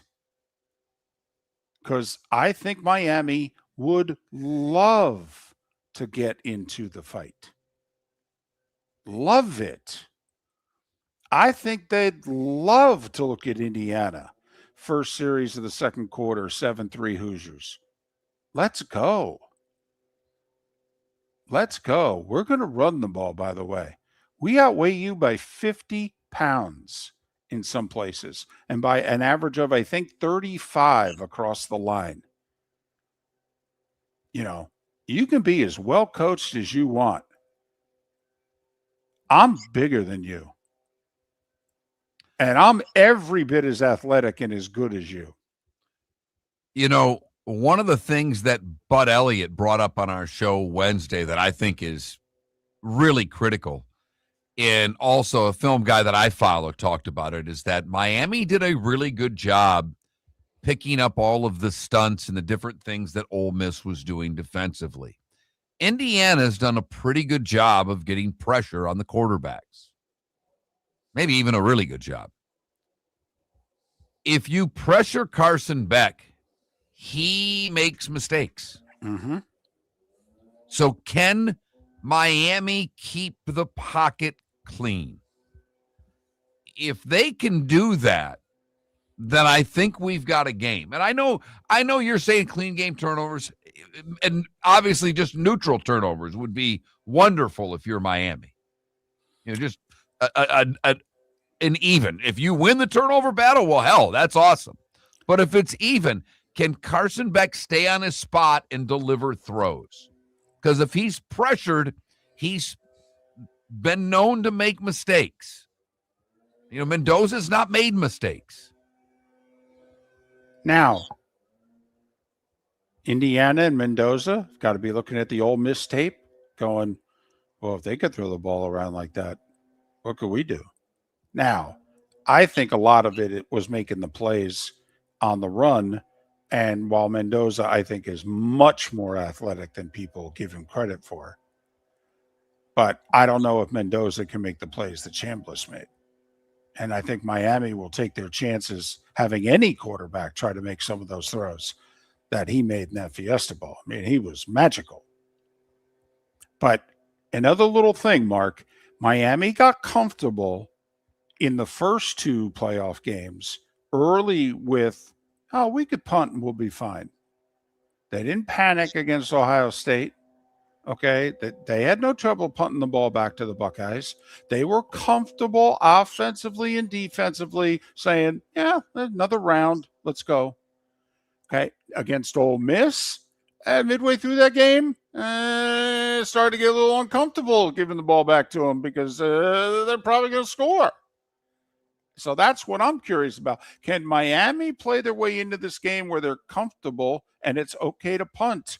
Or is it like, oh, my goodness, we're going to punt. Next time we get it, we're going to be down 7 more points. Well, and, you mentioned Mendoza's athleticism, but the other side is, can the pass rush get to him? Miller and Moulton. Your roof is your home's first line of defense. At Pelican Roofing of Florida, Ronnie John and their team bring years of experience to protect what matters most, your family and your business. From residential repairs to large-scale commercial roofing, we deliver honest work, fair pricing, and quality you can trust. An upgrade on your roof can lower your insurance costs. Don't wait for a leak to turn into a disaster. Call the experts at Pelican Roofing today. 1-866-9-PELICAN. That's 1-866-9-PELICAN. Online at pelicanroofingcompany.com. CCC 1332512. Lee County Economic Development will release its 2025 annual report on February 5th at their annual meeting. It's a powerful look at our local economy, highlighting key data, emerging trends, and performance from the past year. The report covers major industries, workforce initiatives, business growth, and partnerships that drive Lee County forward. For more information about the annual meeting and the Economic Development Office, visit LeeCountyBusiness.com. Lee County, building a better community through business, sports, and tourism. Got a cracked window or foggy glass? Don't wait for the next storm to make it worse. Your local glass doctor, Home and Business, is just down the road and ready to help. From leaky frames to shattered panes, we've got the tools and the know-how to get your home or business storm ready. With flexible scheduling and our done right promise, you'll be in good hands. So before or after the weather hits, call your neighbors at Glass Doctor. Glass Doctor, Glass Doctor. Call the Glass Doctor, we fix your pains. Oh, yeah. Mark Miller for Sleep Treatment Direct. They are helping me with sleep apnea. And by helping me, I mean curing me. No more CPAP machine. No more snoring. No more tossing. No more waking up exhausted. Their expert team got me the right treatment, fast and hassle-free. If you want to feel energized and get rid of your snoring, call Sleep Treatment Direct today. 444-1741. That's 239-444-1741. Sleep Treatment Direct. Sleep safe and This sound. is Miller and Moulton.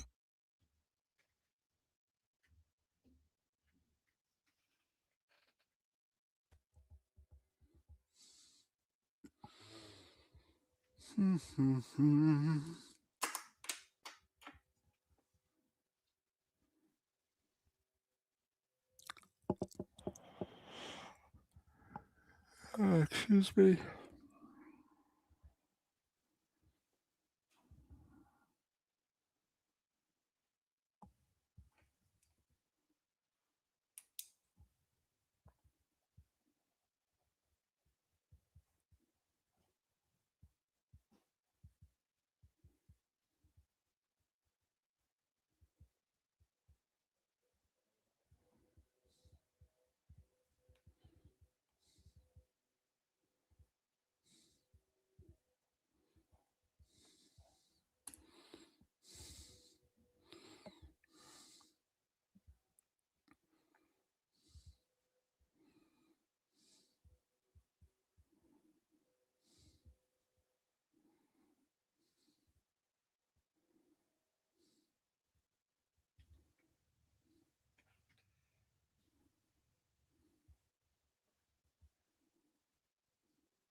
By the way, I know you didn't put it in your sports center or your top 5 or whatever, starting 5, but how about the St. John's AD there?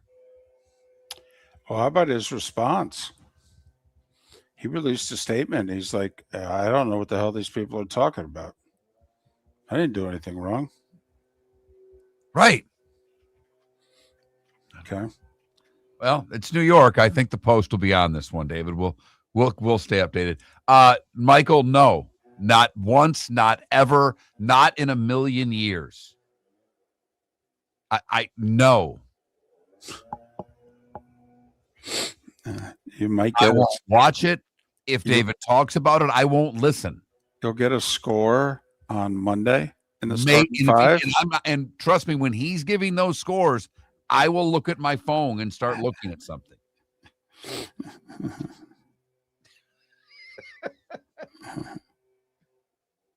I'm sorry. Yes, GM, not AD. I misspoke. Bye.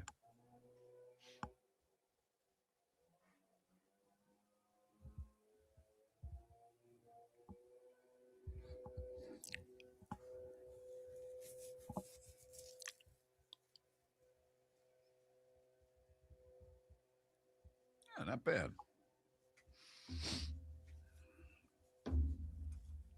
I love the fact that I get every grade of my daughters, like literally instantly. She had a test this morning. I already have the grade.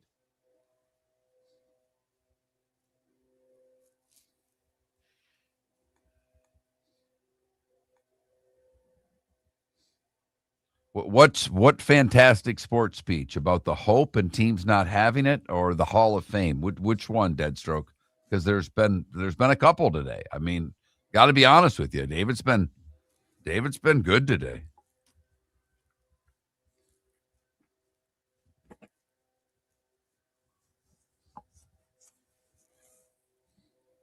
If Mr. Spivey has focus, no, I don't know. It's whatever the school. I literally, it's every class I get an email instantly. It's amazing.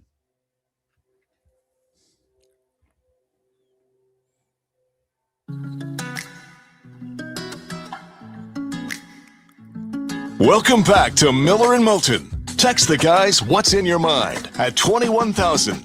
That's 21000. And now, here's David Moulton. 22 minutes till the top of the hour, our last segment on this Thursday.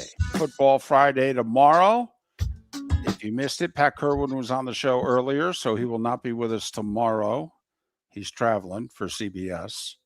But we'll preview the 4 divisional games and a whole lot more on the Football Friday edition of Miller and Moulton tomorrow. It's that time again, nearing the end, but not quite there yet. Here's Mark Miller with Today Was the Day When. 1844, Notre Dame received their charter today. 1861, the steam elevator is patented by Elijah Otis. Ever notice you go in there, the Otis elevator. That's the guy. The donkey was used as the symbol of the Democrat Party today for the first time in 1870 in Harper's Weekly. The rules of basketball are first published in Triangle Magazine, of course, written by James Naismith, today in 1892.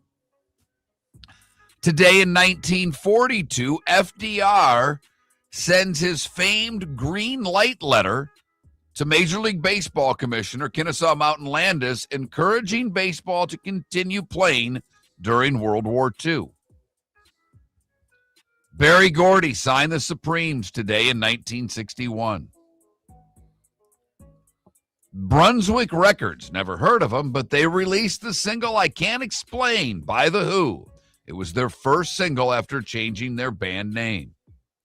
Wilt was traded today from the San Francisco Warriors to the Sixers for 3 players in cash in 1965.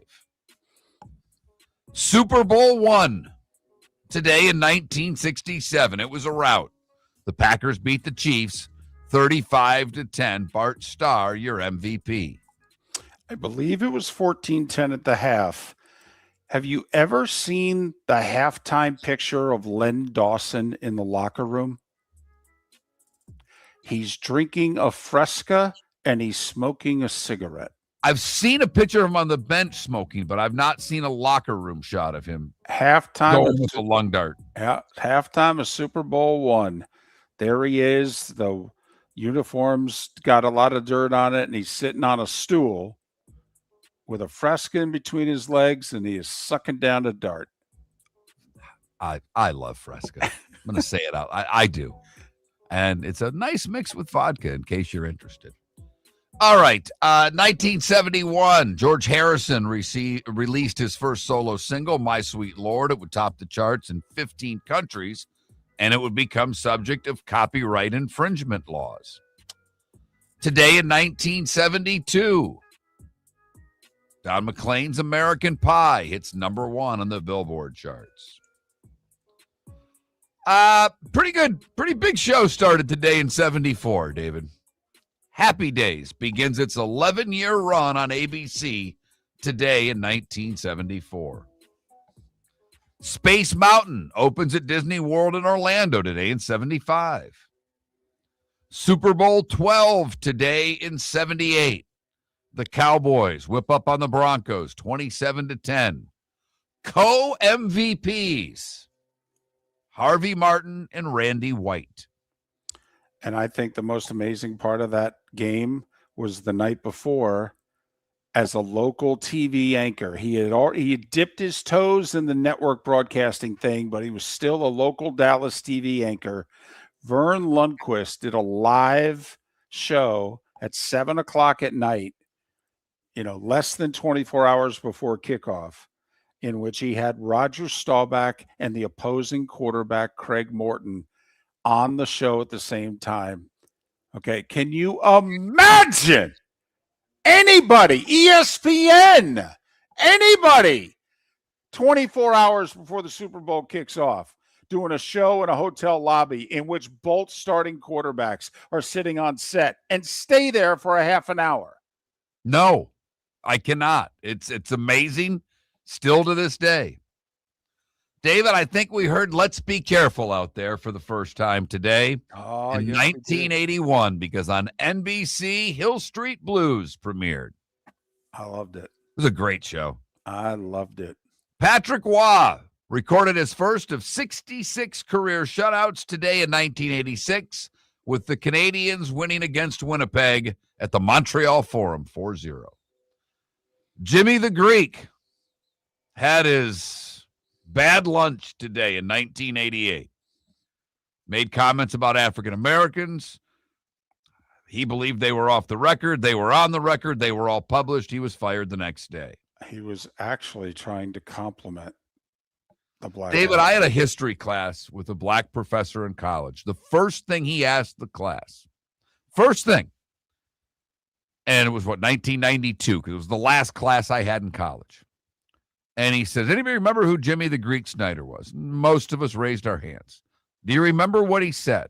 And a lot of us raised our hands. And he said, was it true? And I'm sitting there going, what do you do? And he said, absolutely. It was 100% true, for what it's worth.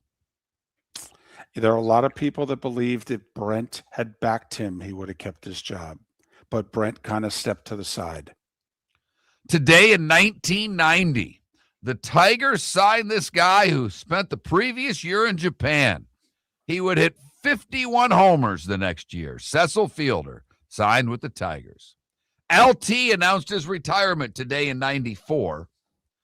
Today in 97, you all remember it. You've seen the highlight probably a million times. Dennis Rodman kicks cameraman Eugene Amos in the groin during a game against the T-Wolves. He would eventually pay him a $200,000 settlement and was suspended for 11 games without pay.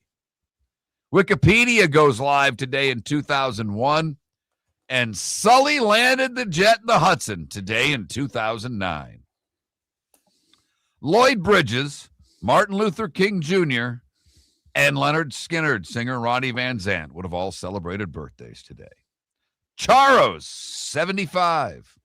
Randy White, 73. Boxer Bernard Hopkins, 61.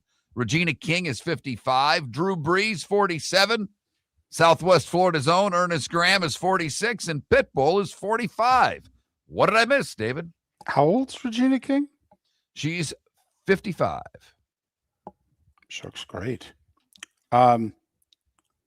Sanford and Son debuted today in 72. My goodness, that show was funny. Funny. It really was. Funny. You know, for as much love as we give Barney Miller as one of the more underrated sitcoms, all right, Sanford and Son was spectacular. Elizabeth, coming to join you. Oh, Lord, here come the big one. And as Deadstroke says, he says best TV show song. It's up there. It's up there. And for that short time back-to-back, it was Sanford and Son and Freddie Prinze there with Chico and the Man. It was a good hour in on the NBC. 70s. In the mid-70s. Right. And BC, yeah. Time to see life a little bit differently. Here's Mark Miller with the good, the bad, and the ugly. What you got, Mark? For the good today, we go to our sponsor, the Cape Coral Police Department. All right. They are offering scholarships to graduating seniors in 2026 who have demonstrated strong character and a commitment to doing the right thing. They will award 2 $2,000 scholarships and 3 $1,000 scholarships. Application materials must be received by April 30th. So if you know someone worthy, get them to fill the stuff out. For the bad, we go to Largo, Florida, where Ariana Moss was arrested on a misdemeanor charge from a theft at a recreation complex. Apparently, Ariana was eyeing up her, acquaintance's Stanley. A cup, that you can buy for like $50, which is way overpriced for a damn cup. But she was watching a 22-year-old drink from the Stanley during multiple interactions with the victim. And at one point, she pointed to the cup and said, and I quote, This cup would be great to hold my breast milk. Cameras caught her stealing the cup and putting it in her backpack. She was arrested and released after her husband posted a $150 bond. Finally, the ugly. We go to where we started, Cape Coral, where a woman was issued a notice to appear after police say she was accused of battering a man during a parking dispute. It was all captured on video. Of course it was.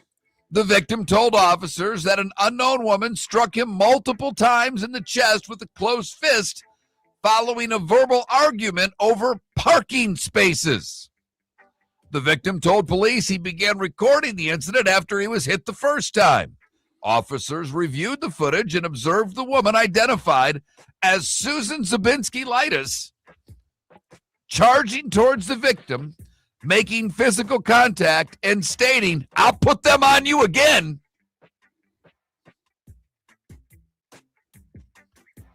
Parking spot.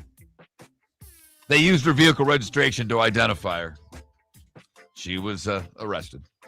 That is the good, the bad, and the ugly, brought to you by our friends at the Cape Coral Police Department, hiring new officers, other jobs available, great pay, bonuses, overtime, lots of good stuff. You could arrest her. How much fun would that be?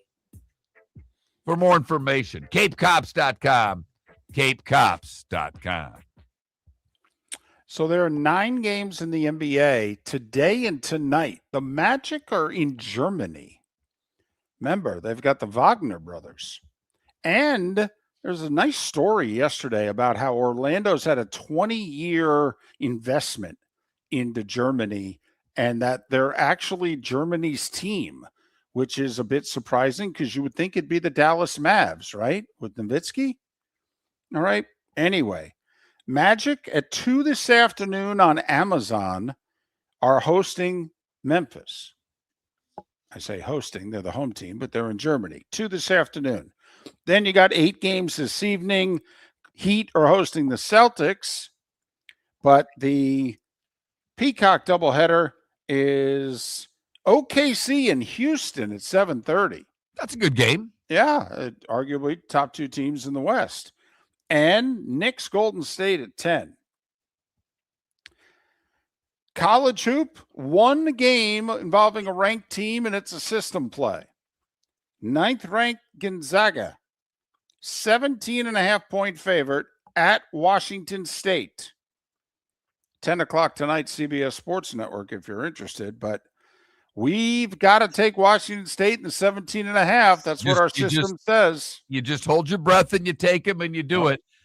There's nothing, I don't think, tomorrow. David, I'm not joking. I kind of looked into the weekend. We might have a dozen plays on Saturday. Wow. Our system so far is 22-17. Winners to losers. Hockey tonight, 10 games. ESPN doubleheader. Early, Flyers and Penguins. And then late, Toronto and Vegas. That's an ESPN double dip, 7 and 9:30. So there. Buffalo and Montreal might be fun last night. Back to back for the Sabres, and they're feisty and both teams are fast. That's a fun game for 2 teams that don't get talked about a lot, that aren't half bad, for what it's worth. I just want to throw something out there since we follow this. There were 2 guys in the last 24 hours who left the PGA Tour for LIV. Ben On left. All right. He's going to be made the captain of the Korean team. And the guy who won the Phoenix Open last year, Thomas Detry, he left. And he's joining Dustin Johnson's 4 Aces team. So it's interesting, Brooks coming back, and 2 guys literally in the last 24 hours got up and left. LIV plays their first matches in 3-4 weeks. Speaking of Koepka, Mark, people are wondering how he's going to be received. Did you see what Wyndham Clark had to say?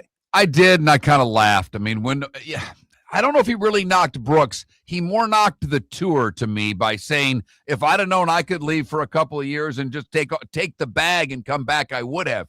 Here's the thing. I don't know if you're as good as him. Well, that's just it. You wouldn't have qualified. You hadn't won a major in the last 4 seasons. So Wyndham, you wouldn't have been given the option. Koepka was. Play all night, play all day. Experience more in paradise. At Seminole Casino Hotel, we're bringing you more. With real cards and real dealers 24/7, this is the place where the action never ends. Now you can bet on your favorite team, roll the dice on craps, or spin the wheel for roulette. We've got your game. Plus, the Zigzag Girls Blackjack Pit features nonstop excitement and free drinks while you play. This is Seminole Casino Hotel, minutes away from more. For more information, visit moreinparadise.com. Must be 21 to play slots and table games. Concerned about your gambling? Call or text 1-833-PLAY-WISE. Hey, football fans, Jimmy the Beef Guy here. This is coming up fast. Wait, did you just beat me? You mean I can't say soup? Whatever. So, guys, if you're having a football party, don't wait till last minute. Remember, guys, our beef packages come with the beef, the gravy, the bread, the peppers. All you have to do is heat and serve. So call me now or stop in one of our 2 locations in Bonita Springs or Fort Myers. And again, guys, please don't wait till last minute, man. Put your orders in now.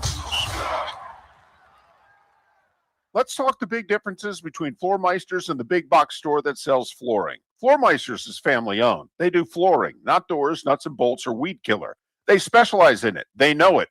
Floor Meisters backs their installer. So if there's ever an issue, good chance the boss, TJ, will come out and make it right. Floor Meisters prices beat the box stores every day of the week. When you think flooring, think Floor Meisters in Naples. Floormeisters.com. Real people, real prices, real quality selection. The Floor Meisters, just keeping it real. American Paint Supplies, for nearly 30 years, is your one-stop shop for all your coating needs. If you are a designer, a contractor, a professional painter, or a weekend warrior, American Paint Supplies is the place where experts go to get expert solutions. At 6100 Shirley Street in Naples off of Pine Ridge, American Paint Supplies delivers the best solutions with the best products with the best support. Meet Gene and his team today at American Paint Supplies. Call 239-566-2700. That's 566-2700 or online at AmericanPaintSupplies.net. Spring training is a big win for Lee County. Beginning next month, we will proudly host the Boston Red Sox and Minnesota Twins right here in Southwest Florida.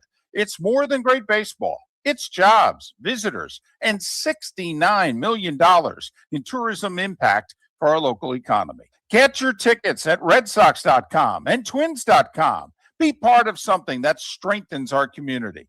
Lee County, building a better community through business, sports, and tourism. Your roof is your home's first line of defense. At Pelican Roofing of Florida, Ronnie, John, and their team bring years of experience to protect what matters most, your family and your business. From residential repairs to large-scale commercial roofing, we deliver honest work, fair pricing, and quality you can trust. An upgrade on your roof can lower your insurance costs. Don't wait for a leak to turn into a disaster. Call the experts at Pelican Roofing today. 1-866-9-PELICAN. That's 1-866-9-PELICAN. Online at PelicanRoofingCompany.com. CCC 13325. This is Miller and Moulton.